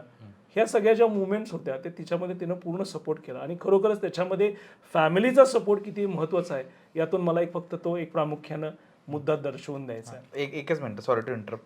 मला हा आता माझं नवीनच लग्न झालं म्हणून प्रश्न पडलेला आहे की कुठल्याही पुरुषाला किंवा स्त्रीला जेव्हा तुम्ही दोघं एकत्र असता, एक वैवाहिक जीवन जगता, तेव्हा एकमेकाचा सपोर्ट एकमेकाला असणं किती गरजेचं आणि ते किती पॉवर देतं एकमेकाला? मला वाटतं तोच सगळ्यात मोठा बेस आहे कुठल्याही रिलेशनमध्ये. मग ते कुठलंही रिलेशन असो, नवरा बायकोचं असू दे, मित्रमैत्रिणीचं असू दे, विश्वास हा सगळ्यात महत्त्वाचा आहे. आणि त्या विश्वासाला कधी आयुष्यात तडा गेलो जाणे ही एकमेकाची जबाबदारी असते. प्रत्येक मनुष्य हा इमोशन्सवर जगतो. किती जरी तुम्ही म्हणला की बिझनेसमधल्या डिसिजन आम्ही नंबर्स बघून, आम्ही टेक्निकली सगळा अभ्यास करून, असं नाही आहे. तुम्ही हार्वर्ड स्टडीवरून जर बघितलं तर 75% बिझनेसमधल्या डिसिजन सुद्धा इमोशन्सवर होतात. आणि हे तर माणूस आहे. तर त्याच्यामध्ये मला वाटतं की एकमेकाबद्दल असणारा रिस्पेक्ट, ॲप्रिशिएशन ऑफ वर्क, म्हणजे मी बाहेर जाऊन काम करून 4 पैसे कमवते म्हणून मी खूप शहाणा आणि माझी बायको घरात काम करते म्हणून ती जेवण करते म्हणून तिचं काम कमी, असं नसतं. घर सांभाळणं देखील खूप मोठी जबाबदारी आहे. आणि स्पेशली सगळ्या ज्या महिला माझ्या भगिनी वगैरे आहेत त्यांना मी प्रामुख्यानं सांगतो की जर महिला आज नसतील घरामध्ये, कारण त्यांना मुलीचा रोल करावा लागतो, आईचा रोल करावा लागतो, एका सुनेचा रोल करावा लागतो, बायकोचा रोल करावा लागतो, आणि या सगळ्या गोष्टी घरच्या सांभाळून, जेवण करून, शेत सांभाळून, आणि त्यात एखादी ग्रामपंचायतची एखादी सरपंच असेल तर तेही सांभाळावं लागतं. त्यामुळे या मल्टीटास्किंगच्या गोष्टी आहेत हे फक्त स्त्रियांना जमतात. आणि देवानं तुम्हाला एक देवी देणगी दिलेली आहे आणि त्या देणगीमुळे तुम्ही करू शकता. पुरुषांना एका वेळी एकच काम जमतो, हा आमचा मंदपणा असू शकतो, पण त्याच्यामध्ये सांभाळून घेणं हे खरोखर त्या महिलेचं काम असतं. आणि खरोखर त्यांच्या पाठीवर शाबासकी देणं हे नवऱ्याचं काम असतं. कारण तिनं एवढं सगळं स्वतःचं घर सोडून ज्यावेळी तुमच्यासाठी येते, तुमचं घर चालवते, तुमची मुलं बाळं बघते, आणि या गोष्टीमध्ये तुम्हाला त्याला शाबासकी देणं, त्याला रिस्पेक्ट तो देणं हे प्रत्येक पार्टनरचं कर्तव्य असतं आणि ते करावंच. आणि मोर दॅन मी म्हणतो रिस्पेक्ट तर लय लांबची गोष्ट आहे, ऍक्नॉलेज तरी केलं पाहिजे आपण नक्की की बाबा करतोय, माणूस आहे तो तिथं आहे, करतोय, हे खूप गरजेचं आहे. तुम्ही मी एक ह्याच्यामध्ये मला ऍड करायची इच्छा आहे. आज देखील मला वाटतं लग्नाला माझ्या जवळपास 15 वर्ष झाली. आज देखील मी सकाळी 6 वाजता उठून माझ्या वडिलांना आणि माझ्या आईला, माझ्या बायकोला, दोघांनाही चहा मी बनवून बेड टी देते. आणि हे माझं कधी चुकलेलं नाही. हे जर माझ्या बायकोला बघितलं तर मग आता अवघड होणार की सर देतात. अरे तू नाही, पण हे भारी आहे ना, म्हणजे हे दाखवतं की तुमच्या घरात वातावरण काय आहे. नक्की. आणि तुम्ही इन अ वे, आपण प्रत्येक पुरुष असो जे आपल्यासाठी जेव्हा कोण काहीतरी मोठा सॅक्रिफाईस करतं किंवा काहीतरी करतं, तेव्हा इन रिटर्न तुम्ही काहीतरी अशी ऍक्शन देता की त्यात तुम्ही कळतं की मला कळतंय आणि ही माझी परतफेड आहे, मोठी नाही का पण छोटी. आणि कसं होतं की तुम्ही तुमच्या कामामध्ये, व्यापामध्ये मी असतो, घराकडे लक्ष नसतं, कधी कधी मुलांच्याकडे प्रयत्न असतो नेहमी त्यांना वेळ द्यायचा, पण याच्यामध्ये लक्षात येतं की तेवढा मी वेळ तेवढा जेवढं तुम्ही जर एक इनर सर्कल म्हणतात की जे खरोखर जेन्युअनली तुमची काळजी करतात, जेन्युअनली तुम्हाला आयुष्यामध्ये सक्सेसफुल देणार असतात, या लोकांना आपण आयुष्यात खूपच कमी वेळ देतो आणि जे लोकांना मॅटर करत नाही त्यांच्यावर जास्तीत जास्त वेळ देतो. त्यामुळे तुम्हाला सगळ्यांना प्रेक्षकांना ऑडियन्सने मी एक माझी मनापासूनची कळकळीची विनंती आहे की जी लोक तुम्हाला मॅटर करतात त्यांना तुम्ही आयुष्यात वेळ द्या, त्या प्रपोर्शनमध्ये वेळ द्यायचा प्रयत्न करा. साधा तुम्ही विचार करा, माझा मुलगा आता 8 वर्षाचा, माझा मुलगा नील आणि माझी मुलगी आता जवळपास 1 वर्षाची आहे. आता तिचा 19 तारखेला वाढदिवस आहे शिवजयंतीच्या दिवशी. पण 5 वर्षापासून ते 18 वर्षापर्यंत या वेळेमध्ये मुलांना त्यांच्या ट्रिप्स ह्या लक्षात राहतात. ही जी 13 वर्ष आहेत, ह्या प्रत्येक 13 वर्षी म्हणा तुम्ही वर्षात कमीत कमी 1 ते 2 ट्रिप, म्हणजे 13 गुणिले 2 26 ट्रिप तुम्हाला फक्त तुमच्या मुलांच्या बरोबर आणि तुमच्या फॅमिली बरोबर द्यायच्या. आणि हे जर तुम्ही मिस आउट केलं तर त्या आयुष्यात परत वेळ येणार नाही. त्यामुळे मला खूप कळकळीची आणि पोट तिकडीची सगळ्यांना विनंती आहे की तुम्ही तुमच्या मुलबाळांच्या बरोबर, तुमच्या फॅमिली बरोबर, तुमच्या वडिलांना एकत्र घेऊन तुम्ही कमीत कमी वर्षातनं 2 सुट्ट्या तरी अशा घ्या की तो डेडिकेटेड टाइम त्यांच्यासाठी असेल आणि त्या माध्यमातून तुमचं असणारं प्रेम, त्या माध्यमातून तुमची असणारी काळजी, त्या माध्यमातून लागणारे जे कम्युनिकेशन, जी सगळ्यात महत्त्वाची गोष्टी आहे, त्या गोष्टीला अतिशय आयुष्याला महत्त्व आहे. आणि या गोष्टी तुम्ही जर 5 ते 18 वर्षामध्ये मुलांच्या बरोबर मिस केला पाहिजे म्हटलं तरी तुम्हाला त्याच्यामध्ये आयुष्यात नंतर करता येत नाही. लय भारी गोष्ट सांगितली आणि हे एकदम करेक्ट पॉईंट सांगितलं. आणि असं नाही की ट्रिप म्हणजे लय मोठी करा, तुम्ही जाऊन जरी याला बागेत किंवा रंकाळ्याला जरी गेला तुम्ही तरी ते किती भारी गोष्ट सांगितली. मला आत्ता जस्ट फ्लॅश झालं की मी अजून पण माझ्या स्पेशल्समध्ये बोलताना ना आमच्या शाळेत ट्रिप गेली ती सांगतो मी, पप्पांबरोबर एकदा गेलतो. म्हणजे हे राहतं लक्षात की 5 ते 18 मध्ये की मी कुठंतरी गेलतो हे लक्षात राहतं. आणि खूप भारी ॲडवाईस आहे. आता मी आपण तो पॉईंट तिथं राईसच्या इथेपर्यंत सोडलेला.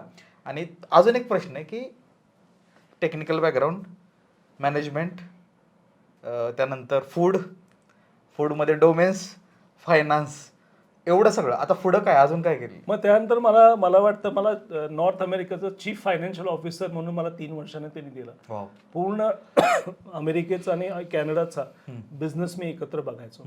माझी हुशारी असेल, माझी काम करण्याची पद्धत असेल, परसिस्टन्स, कमिटमेंट आणि कन्सिस्टन्सी, या 4 ते 5 वर्षाच्या माझ्या हार्डवर्कवर ज्या पद्धतीनं मी रिझल्ट्स डिलिव्हर केले त्या पद्धतीने त्यांनी मला एशियामध्ये पेटफूडमध्ये स्ट्रॅटेजी डिरेक्टर म्हणून काम दिलं. पेटफूडमधले लेजेंडरी ब्रँड्स माझ्याकडे होते. Pedigree, Royal Canin, Sheba, Cesar, Temptation, हे सगळ्यात जगातले सगळे मोठे ब्रँड्स मला एशिया पॅसिफिकमध्ये. आणि त्यावेळी एशिया पॅसिफिकचा ग्रोथ रेट, जो रेव्हेन्यू जनरेशन मला ग्रोथ रेट होता, तो हायेस्ट होता. त्यावेळी 1%, 1.5% अमेरिका ग्रो करत होती. ऑस्ट्रेलिया, न्यूझीलंडमध्ये साधारणपणे 0.5%ची ग्रोथ होती. त्यावेळी एशियामध्ये जवळपास 16%ची ग्रोथ होती. आणि त्या ग्रोथ स्टोरीमधला एक मी महत्त्वाचा एक पोझिशन माझ्याकडे होती, ज्या माध्यमातून सेल्स सेटअप, म्हणजे त्याच्यामध्ये डेव्हलपिंग कंट्रीज आहेत, डेव्हलप्ड कंट्रीज आहेत, मॅच्युअर कंट्रीज आहेत किंवा इमर्जिंग कंट्रीज आहेत. त्या डेव्हलप कंट्रीजमध्ये ऑस्ट्रेलिया, न्यूझीलंड येत होतं. डेव्हलपमेंट कंट्रीमध्ये नॉर्थ एशियामध्ये हाँगकाँग, तायवान, कोरिया येत होतं. डेव्हलपिंग कंट्रीमध्ये लाओस, म्यानमार, त्याच्यानंतर असणारे फिलिपिन्स, हे सगळे त्या डेव्हलपिंग कंट्रीमध्ये यायचे, इमर्जिंग कंट्रीजमध्ये यायचे. त्यामुळे मला प्रत्येक देशामध्ये कशी त्यांची इकॉनॉमिक सिच्युएशन आहे, तिथलं सेल्स कसा चालतो, डिस्ट्रीब्युशन चॅनल कसं चालतं, तिथलं पॅकेजिंग काय आहे, तिथले असणारे रूल्स अँड रेग्युलेशन, तुम्हाला प्रोडक्ट रजिस्ट्रेशन करायचे असेल तर काय, तिथं कोटा, तुमचं एक्सपोर्टसाठी असणारं कोटा सिस्टीम काय, या सगळ्या गोष्टीचा अभ्यास मला पूर्णपणे होता. प्रत्येक देशामध्ये काम करण्याची पद्धत, तिथलं कल्चर, त्या लोकांना एकत्र काम घेऊन टीम बिल्डिंग करून सगळ्यांना एकत्र घेऊन काम कसं करायचं, हे सगळ्यात महत्त्व. कारण जपानमध्ये कामाची पद्धत कशी आहे, जोपर्यंत जॅपनीज माणूस तुम्हाला लीडर सांगत नाही की हे काम करायला पाहिजे, तेव्हा ते कोणाला ऐकत नाही. त्यामुळे तुम्ही नेहमी, मी जॅपनीज माणूस जो सिनियर असेल त्याला पहिलं बोलायला लावायचो. तो म्हणला की चेतन नरकेंचं ऐका, म्हणल्यावर ते ऐकायचे. हे त्यातलं जे कल्चरमधले डिफरन्सेस होते हे मला बघायला मिळाले. आणि मी भरपूर, मला वाटतं मी 11 वर्ष जवळपास US मध्ये होतो, 9 वर्ष सिंगापूरमध्ये होतो. मला वाटतं त्यावेळी कमीत कमी, मला वाटतं त्या आठवड्यामध्ये 3 दिवस मी बाहेर देशात फिरायचो कमीत कमी. आणि त्याच वेळी मला कंपनीनं माझ्या लंडन बिझनेस स्कूलमध्ये मी एक्झिक्युटिव्ह MBA करावं असं मला त्यांनी गळ घातली. आणि दरवेळी मंडे टू फ्रायडे मी काम करायचो. दर फ्रायडेला लंडनला फ्लाय करायचो, सॅटर्डे संडे क्लास करायचो आणि मंडेला सकाळी मी परत कामावर यायचो. असं लग्न झाल्यावर? हे लग्न झाल्यावर. त्यावेळी माझी मिसेस पण माझ्याबरोबर यायची, स्निग्धा पण बरोबर यायची आणि जिथं जिथं तिलाही खूप फिरायला त्या माध्यमातून मिळालं आणि मला वाटतं की मी आयुष्यामध्ये एवढा ट्रॅव्हल त्याच्यामध्ये केला पण देश बघायला मिळाला. जवळपास 25 देशांचं वेगवेगळ्या माध्यमातून नेतृत्व झालं. लिगल इम्प्लिकेशन्स, तुमचे government regulations, subsidies, import quota, त्याच्यानंतर असणारे सगळे तिथले असणारे कल्चरला एकत्र घेऊन काम करण्याची पद्धत, हायरिंग सिस्टीम्स, सबसिडीज, या सगळ्या गोष्टींमध्ये मला चांगल्या पद्धतीनं पॉलिटिकल कॉन्टॅक्ट्स मिळाले, तिथले बिझनेसमधले कॉन्टॅक्ट्स मिळाले आणि खरोखर मला वाटतं की जसं जसं तुम्ही हार्डवर्क करत जाता तसं तसं तुम्ही हंबल होत जाता आणि तुम्ही खूप मला वाटतं नॉलेज जसं गॅदर कराल तेवढं तेवढं नम्र होत जाता आणि आज जे तुम्हाला मी दिसतोय तर त्याचाच एक कामातला प्रोडक्ट आहे. जसं जसं हार्डवर्क गेलो तसं शांत होत गेलं कारण लक्षात आलं की माझ्यापेक्षा नॉलेज असणाऱ्या जगामध्ये खूप मोठी लोक आहेत आणि नेहमी तुम्ही नम्र राहून जर तुम्ही शिकायच्या भूमिकेत केलं तर असे लोक आपल्याला जवळ घेतात. त्यामुळे कुठल्याही गोष्टीचा कधीही माज आणायची कोणाची गरज नाही. नेहमी नम्र राहून जाऊन काम केलं तर लोक नक्की तुम्हाला आशीर्वाद देतात हे मात्र मला नक्की माहिती. अजून एक गोष्ट महत्वाची आणि ती मी नेहमी सरस सांगत आलेलो आहे आणि तोच प्रश्न मला तुम्हाला विचारायचा आहे की प्रवास का महत्वाचा आहे, एवढा का महत्वाचा आहे, काय शिकवतोय प्रवास एवढं? तुम्ही प्रवास, मी कधीच तुम्हाला म्हटलं, ज्यावेळी एखाद्या गोष्टीमध्ये तुम्ही कम्फर्टेबल होता त्यावेळी तुम्ही शिकायची इच्छा खूप कमी राहते कारण तुम्हाला माहिती आहे सगळ्या गोष्टी प्रेडिक्टेबल आहे. तुमचं बॉडी कसं वर्क करते सर्व्हायवल स्किलवर काम करत असतं. अगदी बरोबर. तो कम्फर्ट लेवलला त्याला माहित नसतं बॉडी कसं स्वतःला सेव्ह करू अशा मोडमध्ये असतं. उंची दिसली सांगत असतं ब्रेनला पुढे जाऊ नको पडशील. तो कम्फर्टनेस तुम्हाला ब्रेक करून ज्यावेळी तुम्ही ट्रॅव्हलिंगला जाता त्यावेळी सिच्युएशन अननोन असतं, ब्रेनला काहीच माहित नाही काय सुरू आहे, तुम्हाला कल्चर समजत नाही, फूड तिथं वेगळं असतं, लोकांची काम करण्याचे बिलीफ्स वेगळे असतात. लोक हाँगकाँगमध्ये गेलं तर सकाळी 6 वाजता लोक काम सुरुवात करतात, रात्री 11 पर्यंत काम करत असतात, एवढं कथरूट आहे. जर तुम्ही थायलंडमध्ये गेला तर बरोबर 10 वाजता लोक येतात, संध्याकाळी 8-8:30 पर्यंत काम करतात. सिंगापूरमध्ये बरोबर लोक 10 वाजता येतात, संध्याकाळी 6 वाजता जातात. प्रत्येक देशाची काम करण्याची पद्धत वेगळी आहे. प्रत्येक देशाचा जो बॉस असतो तो वेगळ्या पद्धतीने विचार करतो. या गोष्टी तुम्हाला जर शिकायच्या असतील, त्यांचं कल्चर समजून घ्यायचं असेल, त्यांचा बिझनेस समजून घ्यायचा असेल तर तुम्हाला कम्फर्ट झोन सोडावा लागेल आणि दुसऱ्या देशामध्ये ट्रॅव्हल करावं लागेल. त्यामुळे तुम्हाला ट्रॅव्हल मोड समजतो, करन्सीच्या सिच्युएशन समजतात, तिथले फूड कल्चर म्हणजे पाककला तुम्हाला समजायला सोपी पडते. त्यामधलं असणारं कल्चरल असिम्युलेशन म्हणजे भारताचं जे कल्चर आहे तिथलं बिलीफ सिस्टीम म्हणजे स्पिरिच्युअल नॉलेज काय आहे, एज्युकेशन सिस्टीम काय आहे, रोड्सचे रूल्स काय आहेत, गव्हर्नमेंट रेग्युलेशन तुम्हाला विजाचे काय आहेत, या सगळ्या गोष्टी केल्या. त्यामुळे सुद्धा मी ज्यावेळी पुढच्या ह्याच्यामध्ये जायचो त्यामुळे मी मार्स त्याच्यानंतर ज्यावेळी मी सोडलं, मी रॅकेट पिंकीजर या कंपनीमध्ये CFO म्हणून गेलो. सिंगापूरमध्ये का? सिंगापूरमधून मी थायलंडमध्ये शिफ्ट झालो. राईट, बरोबर. आणि तो माझा शेवटचा जॉब होता इंडियाला परत यायच्या आधी. मी जवळपास मार्चमध्ये 19 वर्षापैकी 14 वर्ष मार्चमध्ये काम केलं. आणि ती पितृ कंपनी जी म्हणतात त्याला सोडून मी ज्यावेळी, किंवा मातृ कंपनी जी म्हणतात त्याला सोडून मी रॅकेट पिंकीजरला का गेलो, त्याच्यामध्ये Dettol, Lysol, Strepsil, Gaviscon, Enfamil baby milk powder, हे सगळे प्रोडक्ट्स त्याच्यामध्ये होते आणि one of the biggest company UK मधली होती. त्याचा मी एशिया पॅसिफिकचा CFO झालो. आणि या सगळ्या गोष्टीमध्ये मला लक्षात आलं की जेवढी छोटी कंपनी तेवढं मला वास्ट डिसिजन मेकिंग करता येतील आणि त्या पद्धतीने मी केलं. त्यामुळे मी नेहमी स्वतःला 2-3 वर्ष कम्फर्टेबल झालो की मी जॉब चेंज करायचो. विदिन द कंपनी असेल तर मी 100%, पण मी पहिल्यांदाच मार्समधून बाहेर पडून त्याच्यामध्ये केलं. त्यामुळे महत्वाची गोष्ट आहे की don't feel comfortable at one place. ज्या सेकंदाला तुम्ही कम्फर्टेबल व्हाल तिथे तुमचा प्रोग्रेस थांबला, तुमचा प्रोग्रेस खुंटला, म्हणजे ऑटोपायलट नाहीच पाहिजे. त्यामुळे ऑटोपायलट अजिबात नाही. नेहमी स्वतःला अनकम्फर्टेबल ठेवा म्हणजे तुम्ही शिकायसाठी नेहमी तयार झाला. म्हणजे तिथपर्यंत मला वाटतं आतापर्यंतची सगळी हिस्ट्री आहे बाहेर देशात काम करते इथंपर्यंत झाली. माझी मिसेस सुद्धा सिंगापूरमध्ये आर्बिट्राज म्हणजे सिव्हिल केसेससाठी सिंगापूर गव्हर्नमेंटसाठी काम करायची. ती नंतर मार्समध्ये तिनं सुद्धा याच्यामध्ये मास कम्युनिकेशन याच्यासाठी तिनं रिजनल लेवलला काम केलं. त्यामुळे नेहमी मला वाटतं की जो सपोर्ट असतो तो एकमेकांना द्यावा लागतो आणि त्या माध्यमातून आपल्याला चांगलं काम करावं. अजून एक प्रश्न आहे, तुम्ही आता वैवाहिक जीवनात आहेत 15 वर्ष, तर जेव्हा असं वाटतं का की दोन्ही पार्टनर जेव्हा ॲम्बिशियस असतात आणि बिझी असतात आणि एकमेकाला सपोर्ट करतात अचीव करायला एकमेकाचे गोल, ते नातं अजून घट्ट होत असं वाटतं? नाही, त्याच्यामध्ये अतिशय एक फाईन लाईन असते. ज्यावेळी तुम्ही तुमच्या आयुष्यामध्ये मुलं नसतात तोपर्यंत तुम्ही स्वतःचं वेळ तुम्ही कसंही ऍडजस्ट करू शकता, अकोमोडेट करू शकता. पण ज्यावेळी मुलं तुमच्या आयुष्यात येतात त्यावेळी एका पार्टनरला 100% बॅकस्टेप घ्यावी लागते. मग त्याच्यामध्ये नवरा घेऊ शकतो किंवा बायको घेऊ शकते, पण बॅकस्टेपा घ्यावी लागते, कारण त्यांना पहिली आयुष्यातली 5 ते 6 वर्ष ही त्यांच्या पुढच्या येणाऱ्या आयुष्याची म्हणजे फिजिकल दृष्ट्या आणि मेंटल दृष्ट्या सुद्धा अतिशय महत्त्वाचे असतात. त्यांना ते नॉलेज देणं, त्यांना शिकवणं, त्यांना ते डिसिप्लिन देणं, ती कन्सिस्टन्सी ठेवण्यासाठी एक पार्टनर 100% घरी लागतो. तुम्ही जर तुमच्या घरामध्ये काम करणाऱ्या बाईकडे जाऊन मुलाला तुमच्या दिलं तर तिला जे येते ते त्याच्यामध्ये उतरणार. त्यामुळे ते संगतीचा परिणाम जो असतो, तुम्ही जर ते एखादं हुशार तिथं दिलं तर हुशाराचे गुण त्या बाळामध्ये उतरणार. आई असो वडील असो जे कोण राहील 100%. त्यामुळे तुम्ही एक पॅरेंट तिथं असणं, ते लक्ष देणं आणि प्रॉपर क्वालिटी त्याच्या असणारं नॉलेज असेल किंवा त्या लहान मुलाबरोबर तुम्ही राहिल्यानंतर त्याचा कल म्हणजे म्हणतात ना बाळाचे पाय पाळण्यात दिसतात. तुमचा मुलगा भविष्यामध्ये कुठल्या बिझनेसमध्ये किंवा कुठल्या रोजगारामध्ये जायचं असेल किंवा त्याला काय आवडतं हे त्या पार्टनरला जवळ थांबून बघावं लागतं, तरच तुम्हाला कळतं. आता माझा मुलगा साधारणपणे छानपैकी डिझाईन्स काढतो, बिल्डिंग्स काढतो, ब्रिजेस काढतो, हे काढतो, त्यामुळे मला लक्षात आलं की त्याला ड्रॉइंगमध्ये इंटरेस्ट आहे. मग माझं नॅचरल इन्क्लिनेशन काय असतं की तो आर्किटेक्ट मे बी होऊ शकेल, तो पेंटर होऊ शकेल. मी त्या पद्धतीने त्याला सपोर्ट द्यायला सुरुवात केलाय. तू ड्रॉइंग कर, आर्किटेक्टचे बीम्स काय असतात, स्ट्रेस लेवल काय असतो, या सगळ्या मी गोष्टी आता करायला सुरुवात केल्या. अजून एक मुलगा किंवा मुलगी झाल्यानंतर एक पुरुष म्हणून बाप हे टॅग लागल्यानंतर काय बदल झाला स्वभावात आणि स्वतःत? बदल म्हणजे एक सेन्स ऑफ ओनरशिप जे असते किंवा sense of belonging, sense of responsibility म्हणलं तरी चालेल. मला वाटतं पहिलं बाळ झाल्यानंतर मी लगेचच मला वाटतं खूप कामाच्या बाबतीत सिरियस झालो आणि मला समहाव माझं बाळ झाल्यानंतर मला चांगल्या गोष्टी ऑटोमॅटिक ते काहीतरी घेऊनच येतात बापासाठी, हे असं मला आहे. म्हणजे ज्यावेळी मुलगा झाला त्यावेळी मला प्रमोशन मिळालं, मुलगी झाली त्यावेळी आता येणारी लोकसभा आली, म्हणजे बाळ काहीतरी नवीन बाळ मला आयुष्यामध्ये चांगल्या गोष्टी घेऊन येतं.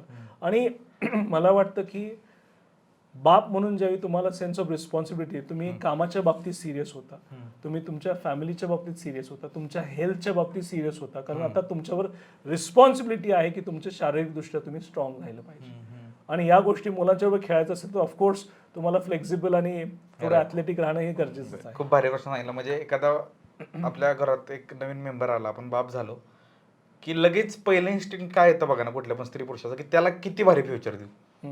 त्यासाठीच आपण धडपड करतो की यार जसं आपल्या वडिलांनी आपल्यासाठी, आपण म्हणतो की आपला बाप कधी आपल्याला ट्रिपला पैसे धर, सगळ्याला धर, का आपल्याला हे करत आले, तर त्यांची पण तीच इन्स्टिंक्ट होती पहिली ती येते.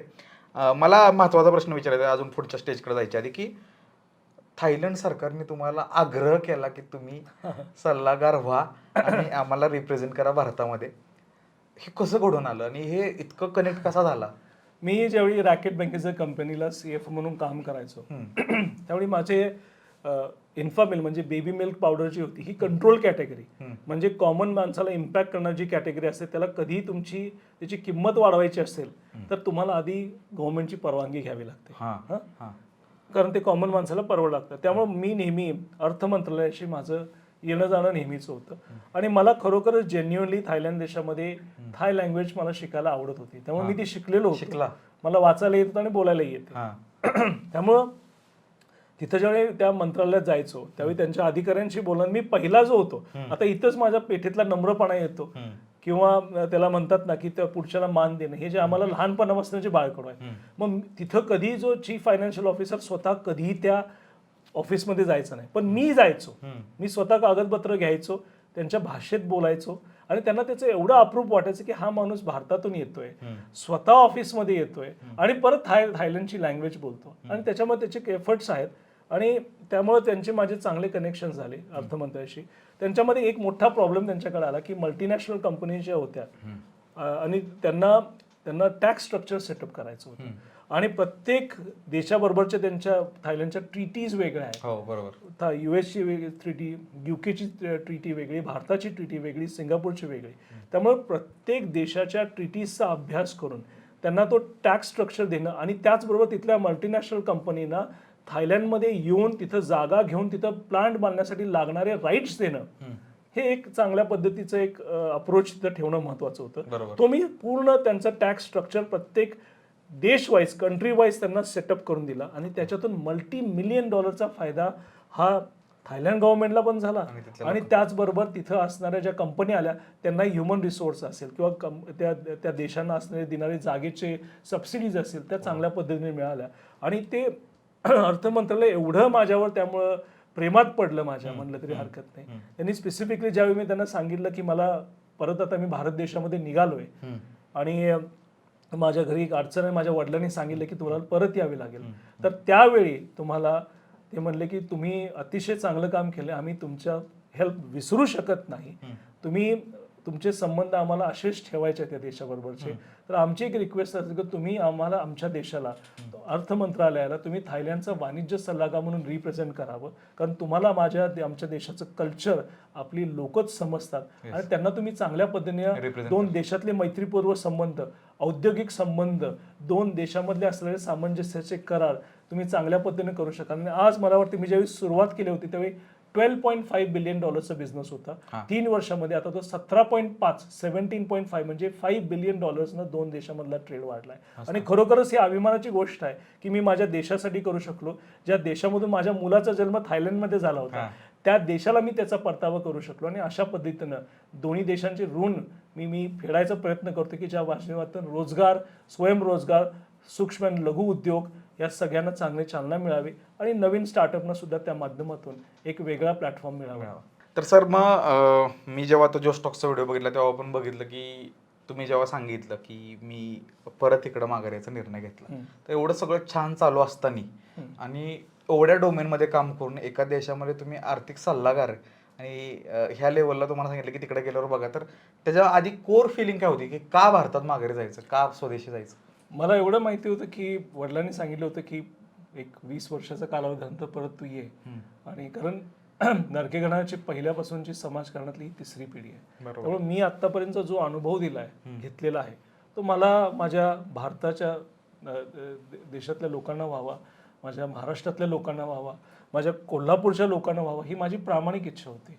आणि वेळ अशी आली की माझ्या वडिलांना घरचा एक प्रॉब्लेम आला, म्हणजे युथ डेव्हलपमेंट बँक, त्याच्यामध्ये मग 110 कोटीची ती बँक आहे आणि माझ्या वडिलांनी ती संस्थापनापासून सुरुवात केली होती, जुन्या लोकांनी ती बनवलेली होती. समहाव त्याच्यावर 35A रिस्ट्रिक्शन आलं, ज्याच्या माध्यमातून तुम्हाला लोन्स आणि या सगळ्यावर रिझर्व्ह बँकेचे रिस्ट्रिक्शन्स येतात. 35A म्हणजे त्याच्यामध्ये हळूहळू ते लिक्विडेशनमध्ये जाते आणि बँकेचं लायसन्स कॅन्सल होऊन ते लिक्विडेट केली जाते. मला वाटतं महाराष्ट्रामध्ये एकही बँक आजपर्यंत 35A मधून निघाली नव्हती. मी ही पहिली बँक आहे जी महाराष्ट्रामधली पहिली आणि भारतामधली दुसरी जी 35A रिस्ट्रिक्शनमध्ये येऊन बाहेर येऊन पूर्णपणे फंक्शन होत आहे. ATMs सगळे तुमचे ऑनलाईन ट्रान्झॅक्शन हे सगळे प्रामुख्याने सुरू झालेले आहेत. आणि हेच महत्त्वाचं रिझन होतं की माझ्या वडिलांनी ज्यावेळी मला सांगितलं की आपली ही 110 कोटीची बँक आहे, 35A रिस्ट्रिक्शन्स आपल्या बँकेवर आलेले आहेत, त्यामुळे तुझा आजचापर्यंतचा अनुभव म्हणजे तुझा फायनान्स आणि ताळेबंदाचा अभ्यास इथं महत्त्वाचा आहे. त्यामुळे बरोबर मला सांगितलं मी माझ्या घरी माझ्या मिसेसला विचारलं की आपण जायचं का परत. अशिवाय तिने एका पायावर सांगितलं की तुझ्या वडिलांनी बोलवलेलं आहे, घराला तुझी गरज आहे, कोल्हापूरला तुझी गरज आहे, तुला जावं लागेल. आणि त्या पद्धतीनं आम्ही सगळ्यांना एकत्र घेऊन महिन्याभरातच इथं आलो. आल्या काम सुरू केलं बँकेच्या माध्यमातून. मला जवळपास 1.5 ते पावणे 2 वर्ष लागली बँकेला काढायला. त्याच्यामध्ये महापूर कोल्हापूरला त्यावेळी आला होता, कोरोनाची सिच्युएशन होती, त्यामुळे सगळी कायदेशीर यंत्रणा ठप्प होती आणि त्यानंतर लगेच निवडणुका लागल्या. आणि निवडणुका लागल्यामुळे सगळे सरकारी अधिकारी त्याच्यामध्ये गुंतले गेले. त्यातून सुद्धा मला खरोखरच सगळ्यांचं आभार मानावंसं वाटतं की माझे युथ बँकेचे सभासद असणारी तिथली कर्मचारी बॉडी, संचालक मंडळ आणि हितचिंतक जे सगळे लोक होते त्यांनी अतिशय चांगल्या पद्धतीनं मला आशीर्वाद दिले, मला सपोर्ट दिला. त्याच्यामध्ये बरेच राजकीय व्यत्यय आले, बरेच कायदेशीर व्यत्यय आले, पण त्यामध्ये अप्रोच असंच ठेवला होता की कोणाची आम्ही प्रॉपर्टी जर एखाद्याची आम्ही ऑप्शनमध्ये करत असतो तर त्याला जास्तीत जास्त मदत करून त्याचा बिझनेस सेटअप करून त्याला परत आम्हाला पैसे देता येतील का, म्हणजे विन विन सिच्युएशन करता येईल या माध्यमातून मी प्रयत्न केले होते. आणि मला वाटते 1.5 ते पावणे 2 वर्षामध्ये ही बँक 35A मधून बाहेर पडली. आणि रिझर्व्ह बँकेचे अधिकारी CGM जे होते, त्यांचं नाव घेणं बरोबर होणार नाही, पण त्यांनी अतिशय चांगल्या पद्धतीनं मला त्याच्यामध्ये सपोर्ट केला आणि अतिशय चांगल्या पद्धतीनं त्यांनी माझं वाखाणणीही केलं की बाबा भविष्यामध्ये महाराष्ट्रामध्ये कुठलीही सूतगिरणी असू दे, साखर कारखाने असू देत किंवा दूध संघ असेल, जे अडचणीत असतील, आर्थिक विपत्तीमध्ये असतील, त्याच्यामध्ये चेतन नरकेंसारखा चांगला माणूस ज्याला ताळेबंदाची जाण आहे आणि 35A मधून बँक बाहेर काढणारा हा माणूस आहे, तर त्याची 100% मदत घ्यावी. कोल्हापूरमध्ये शाहू बँक होती, मराठा बँक होती, बलबीम बँक होती, ह्या सगळ्या बँका विलीन झाल्या. तुम्हाला पंजाब नॅशनल बँक आहे तीही विलीन झाली, तिची लिक्विडेशन झाली, सुभद्रा बँक झाली. पण ही एकमेव बँक अशी होती, कोल्हापूरच्या लोकांना 99% वाटलं होतं की ही बँक परत ऊर्जावस्थेत येऊ शकत नाही. पण मी ज्या पद्धतीनं ताळेबंदाचा व्यवस्थित समतोल करून सगळ्या लोकांना एकत्र घेऊन ज्या पद्धतीनं बँक ती बाहेर काढली आणि व्यवस्थित मार्गाला लावली, त्यामध्ये लोकांचा चेतन नरके या नावावर एवढा विश्वास त्याच्यामध्ये संपादन केला की एक मुलगा येतो बाहेर 20 वर्ष काम करतो, ग्राउंड लेवलला सगळ्यात महत्त्वाच्या आणि अडचणीच्या गोष्टीमध्ये हात घालून एक चॅलेंज म्हणून घेऊन करतो. पण मला सौरभ याच्यामध्ये एकच सांगावंसं वाटतं की याच्यामध्ये माझ्या वडिलांचं, अरुण नरके साहेबांचं नाव होतं. त्यांनी 48 वर्ष या राजकीय क्षेत्रात काम केलं, कधी 1 रुपयाचा डाग त्यांच्यावर नव्हता. आणि तिथं माझ्या वडिलांच्या नावावर कुठेही एखादा धब्बा लागेल हे मला मान्य नव्हतं. त्यामुळे तिथं जेवढं माझ्या आयुष्यामध्ये मी नॉलेज कमवलं होतं त्या पद्धतीनं पूर्णपणे त्या ताकदीनं उतरलो, सगळ्या लोकांचे आशीर्वाद बरोबर घेतले आणि ती बँक आज चांगल्या पद्धतीने सुरळीत कामावर लावली. खूप मस्त. आणि बघा म्हणजे नशीब काय असतं की 20 वर्षाचा अनुभव तो तुम्ही घेऊन येता आणि तो लगेच टेस्ट करायला मिळतो. हो. आणि तो कामी येतो. आणि नॉट अ जोक, हे लय ऐकाय भारी वाटतं सोपं पॉडकास्टवर किंवा कुठं की ती बँक 1.5 वर्षात बाहेर काढली. तुमचा एखादा हप्ता बाउन्स जरी चूक झाला ना तरी आपली लायला होते, अरे काय कसं करू. आणि हे सभासदांचे पैसे, आपल्या वडिलांचं नाव. आणि हे नक्कीच अशा ठिकाणी मी म्हणतो ना की तुम्ही जे बोलला की नाही, रडून झालतं आणि आता डोकं क्लिअर होतं, ते अजून मला दिसतंय की इथं मेंदू इतक्या छान प्रकारे काम करत होता की मला माहिती आता काय करायचंय, कुठं गोंधळ नव्हते. अशा वेळी सर फॅमिलीचा सपोर्ट किती महत्वाचा असतो? अतिशय महत्त्वाचा असतो. कारण मला वाटतं ही कुठलीही गोष्ट करायची असेल तर फॅमिलीला सपोर्ट असल्याशिवाय तुम्ही करूच शकत नाही, कारण तेच तुमचं बॅकबोन आहे. आणि फॅमिलीचा याच्यामध्ये माझी बहीण, माझा भाऊ, स्निग्धा, माझी मुलं यांनी या कामासाठी माझ्या वेळेचा सॅक्रिफाईस माझ्यासाठी केला. आणि ह्याच्यासाठी मी त्यांचं उपकार म्हणा किंवा त्यांचे प्रेम म्हणा, मी ते विसरू शकत नाही. कारण मी समाजासाठी वेळ हा दिलोय, माझ्या फॅमिलीच्या, माझ्या मुलांचा जो वेळ होता तो काढून त्यांना दिलेला आहे. आणि याच्यासाठी त्यांनी मला आशीर्वाद दिले हे मी विसरू शकत नाही. आणि यातून चांगल्या अनेक गोष्टी झाल्या. सहकारामध्ये एवढं काम केलं, नेहमी महाराष्ट्र शासन मला जिथं बँकेचे सेमिनार्स आहेत तिथं 100% मला बोलवतात, माझं व्याख्यान ठेवतात.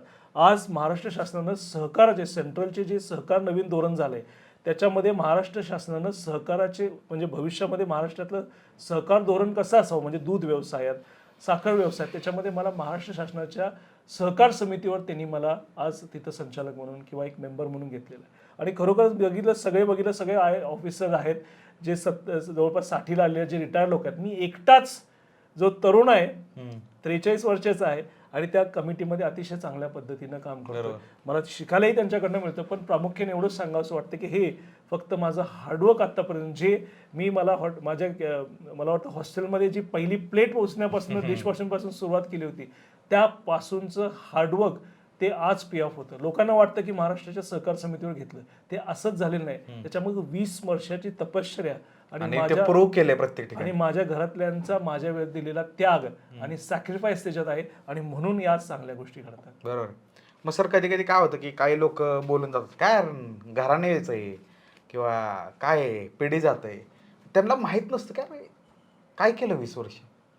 अशी लोक काही बॅकग्राऊंड न घेता जेव्हा बोलतात तेव्हा खूप तर मनाला काय वाटतं?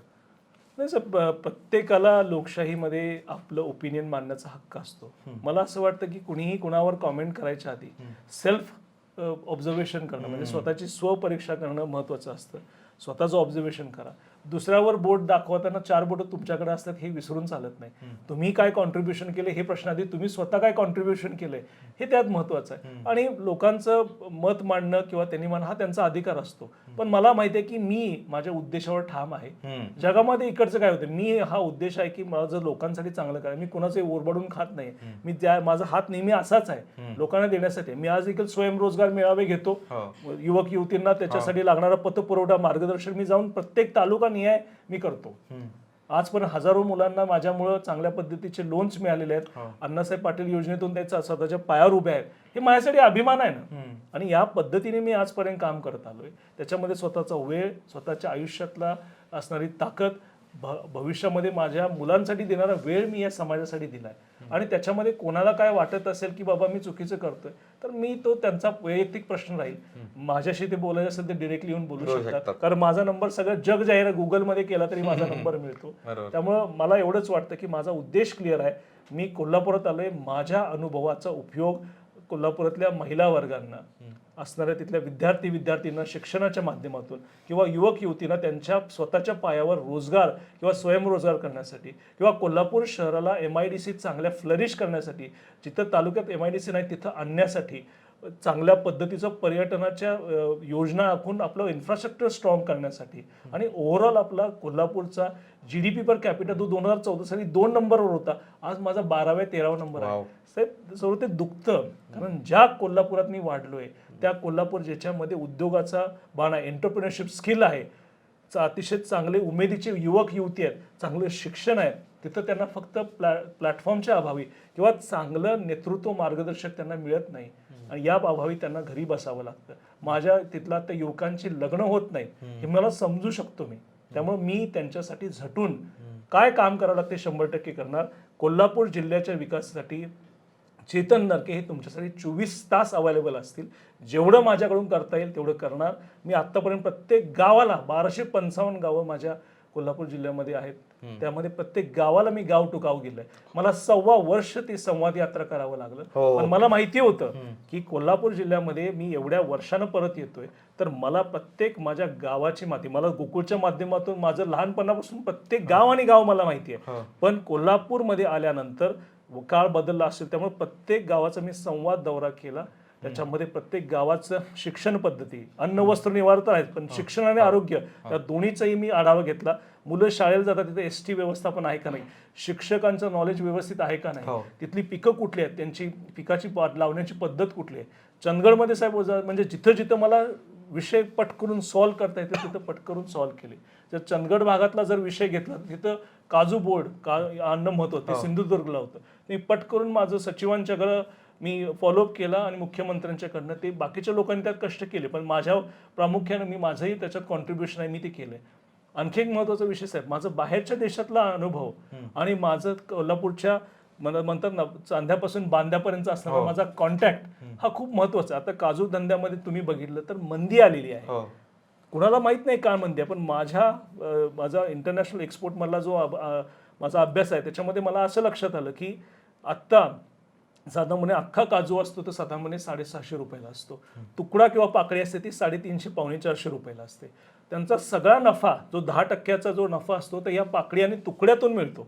पण मला लक्षात आलं की आपल्या काजू मार्केटमध्ये मंदी आलेली आहे. मग मी थोडा विचार केला की का मंदी आली, कुठून हे एवढं जास्त आपलं सप्लाय यायला लागलाय. त्यावेळी मला लक्षात आलं की आफ्रिका आणि ब्राझील सारख्या कंट्रीमधून पशुखाद्याच्या नावाखाली आपल्याला कमीत कमी टॅक्स रेटमध्ये 100 ते 125 रुपयाला तुकडा इथं यायला लागलाय भारतात. आणि तो पशुखाद्यासाठी आलेला काजूचा तुकडा किंवा पाकळी ही आता सध्या मार्केटमध्ये यायला लागली आणि त्याच्यामुळं 350 रुपयाला जी असणारी वस्तू आहे तुम्हाला 100-125ला मिळायला लागली.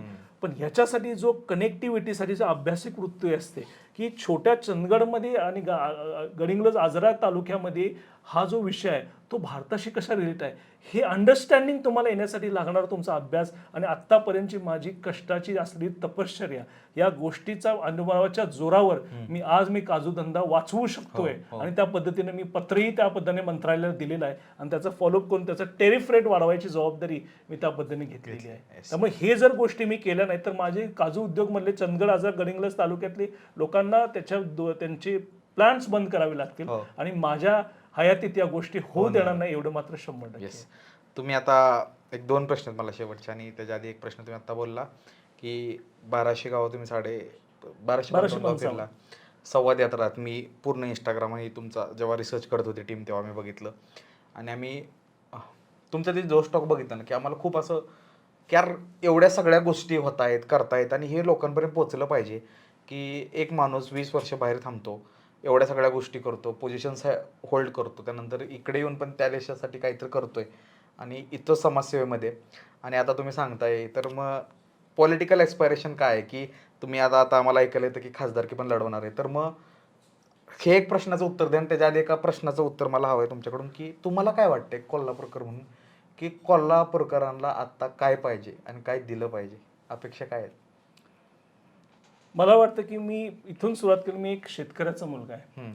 आणि शेतकऱ्याच्या अडीअडचणी त्याचं दुःख मला प्रामुख्यानं समजतं. हम्म. मी ज्यावेळी संवाद यात्रा माझी सुरू केली त्यावेळी माझ्या डोक्यात कुठलेही पॉलिटिकल ॲस्पिरेशन नव्हते. गोकुळच्या माध्यमातून मी लोकांच्यापर्यंत प्रत्येक गावात मी पोचलो आहे. माझ्या वडिलांचं सुद्धा 48 वर्ष त्याच्यामध्ये काम आहे. माझ्या आजोबांचं साखर कारखाने क्षेत्रात काम आहे.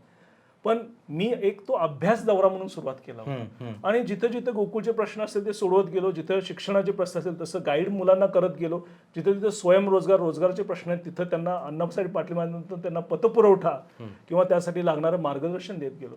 पण जसं जसं प्रत्येक गावामध्ये मी जायला लागलो तसं लक्षात आलं काय काय गोष्टी खूप गहन आहेत आणि त्याच्यामध्ये माझ्या करंट कपॅसिटीमध्ये या गोष्टी होऊ शकत नाही. पण मला जिद्द माझी होती की या मुलांना मी जर आता वेळ दिला नाही, या गोष्टीवर केलं नाही तर हे उघड्यावर पडतील आणि त्यांचं भवितव्य धोक्यात येईल. त्यामुळे मला लक्षात आलं की या सगळ्या प्रत्येक गावाचा अभ्यास करत करत मला 1.25 वर्ष लागलं.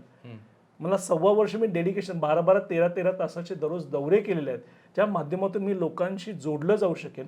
प्रत्येक गावातले सगळे विषय मला समजतील, सगळ्या क्षेत्रातले.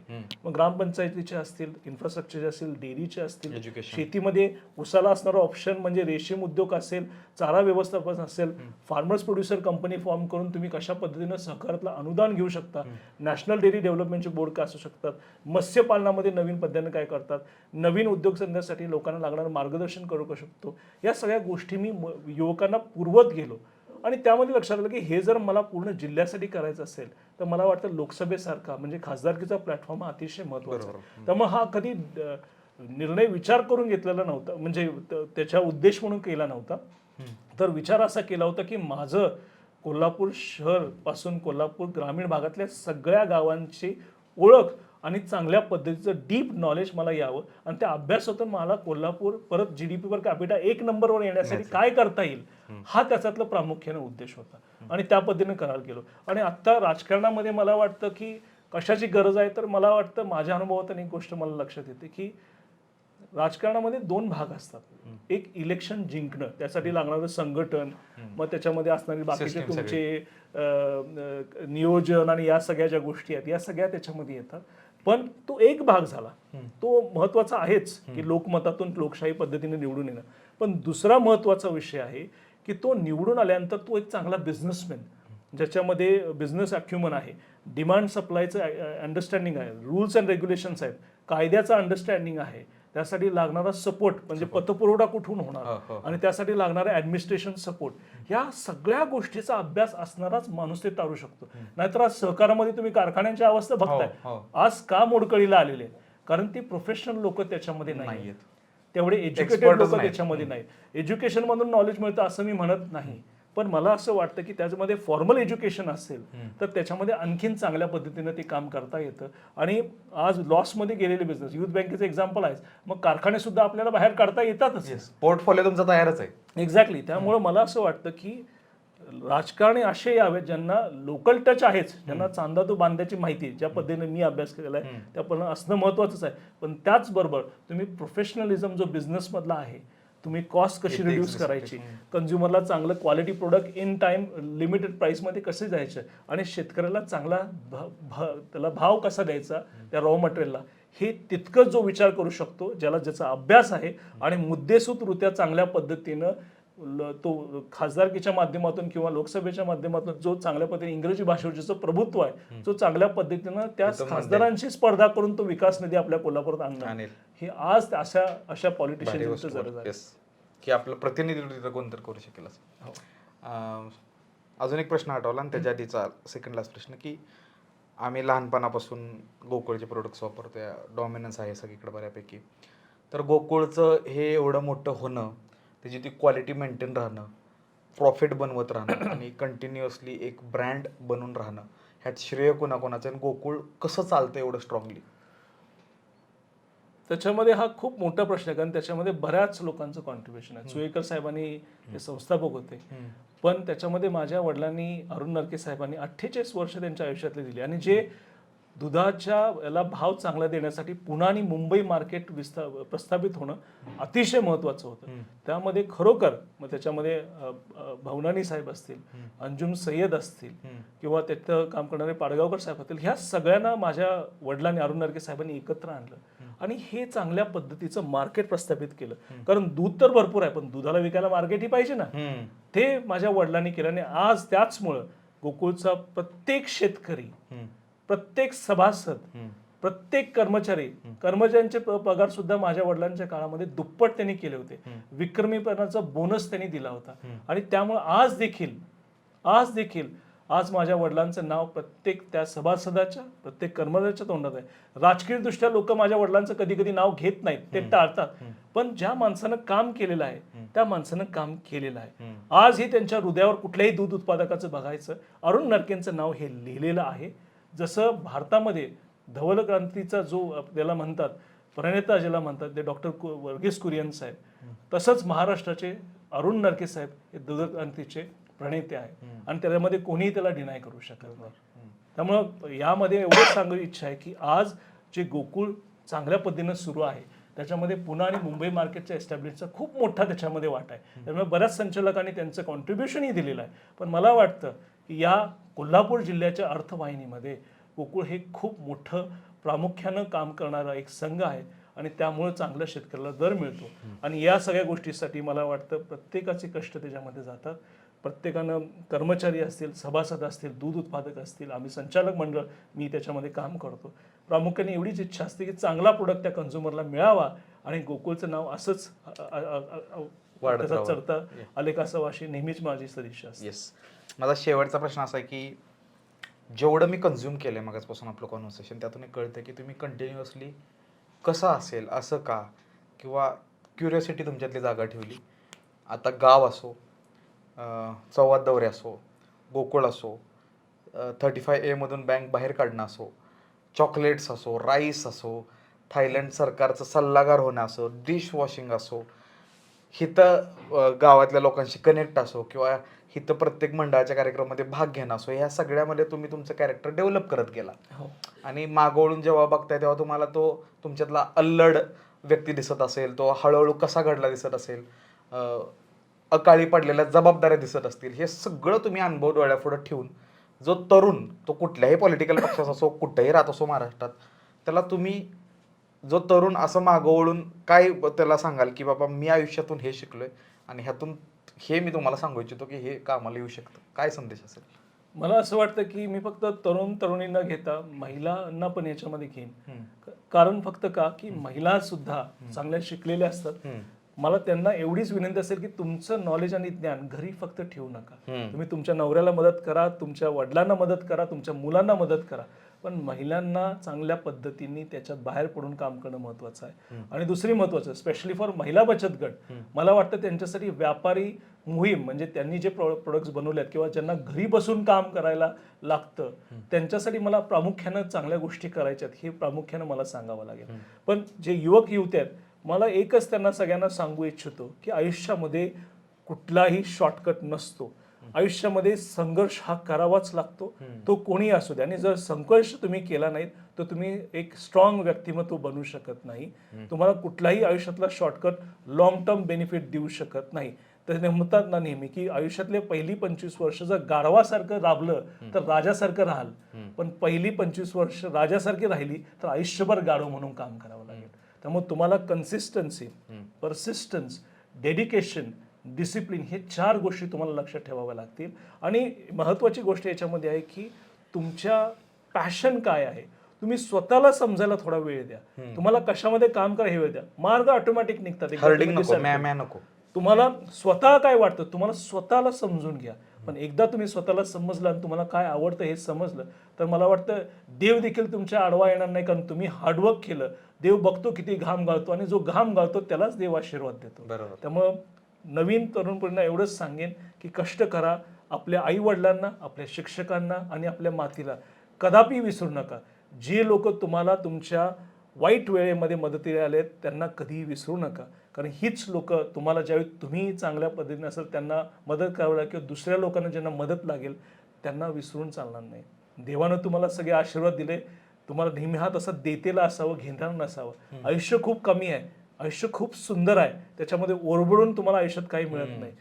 तुम्हाला जगायला जास्त पैसे चार लागत नाही, ते पैसे वरती घेऊन जायचे नाही. तुम्हाला फक्त वरती घेऊन जायचं आहे तर फक्त माणुसकी द्यायची आहे आणि ती मागं ठेवून जायची आहे. बाकी सगळ्या गोष्टी त्याला व्यर्थ आहेत. त्यामुळे एवढंच सांगेन की तुम्ही हार्डवर्क करा, स्वतःशी प्रामाणिक राहा, खूप खूप मोठे व्हा आणि जिथं तुम्हाला माझी मदत लागेल तिथं चेतन नरके नेहमी तुमच्या बरोबर असतील.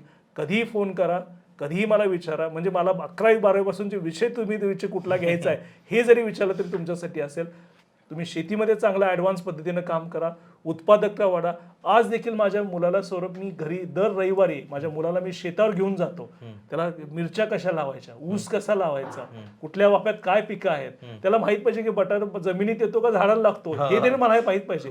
त्यामुळे माझा मुलगा 7 वर्षाचा आहे पण त्याला सर्व्हायवल स्किलमध्ये शेती माहीत असणं, कारण तो आपल्या संस्कृतीतला भाग आहे. त्यामुळे सगळ्या युवक युवतींना मी 100% सांगेन की आपली संस्कृतीमध्ये शेती येते, त्या शेतीला कधी अबॅन्डन करू नका, त्या शेतीला कधी उघड्यावर पडू देऊ नका.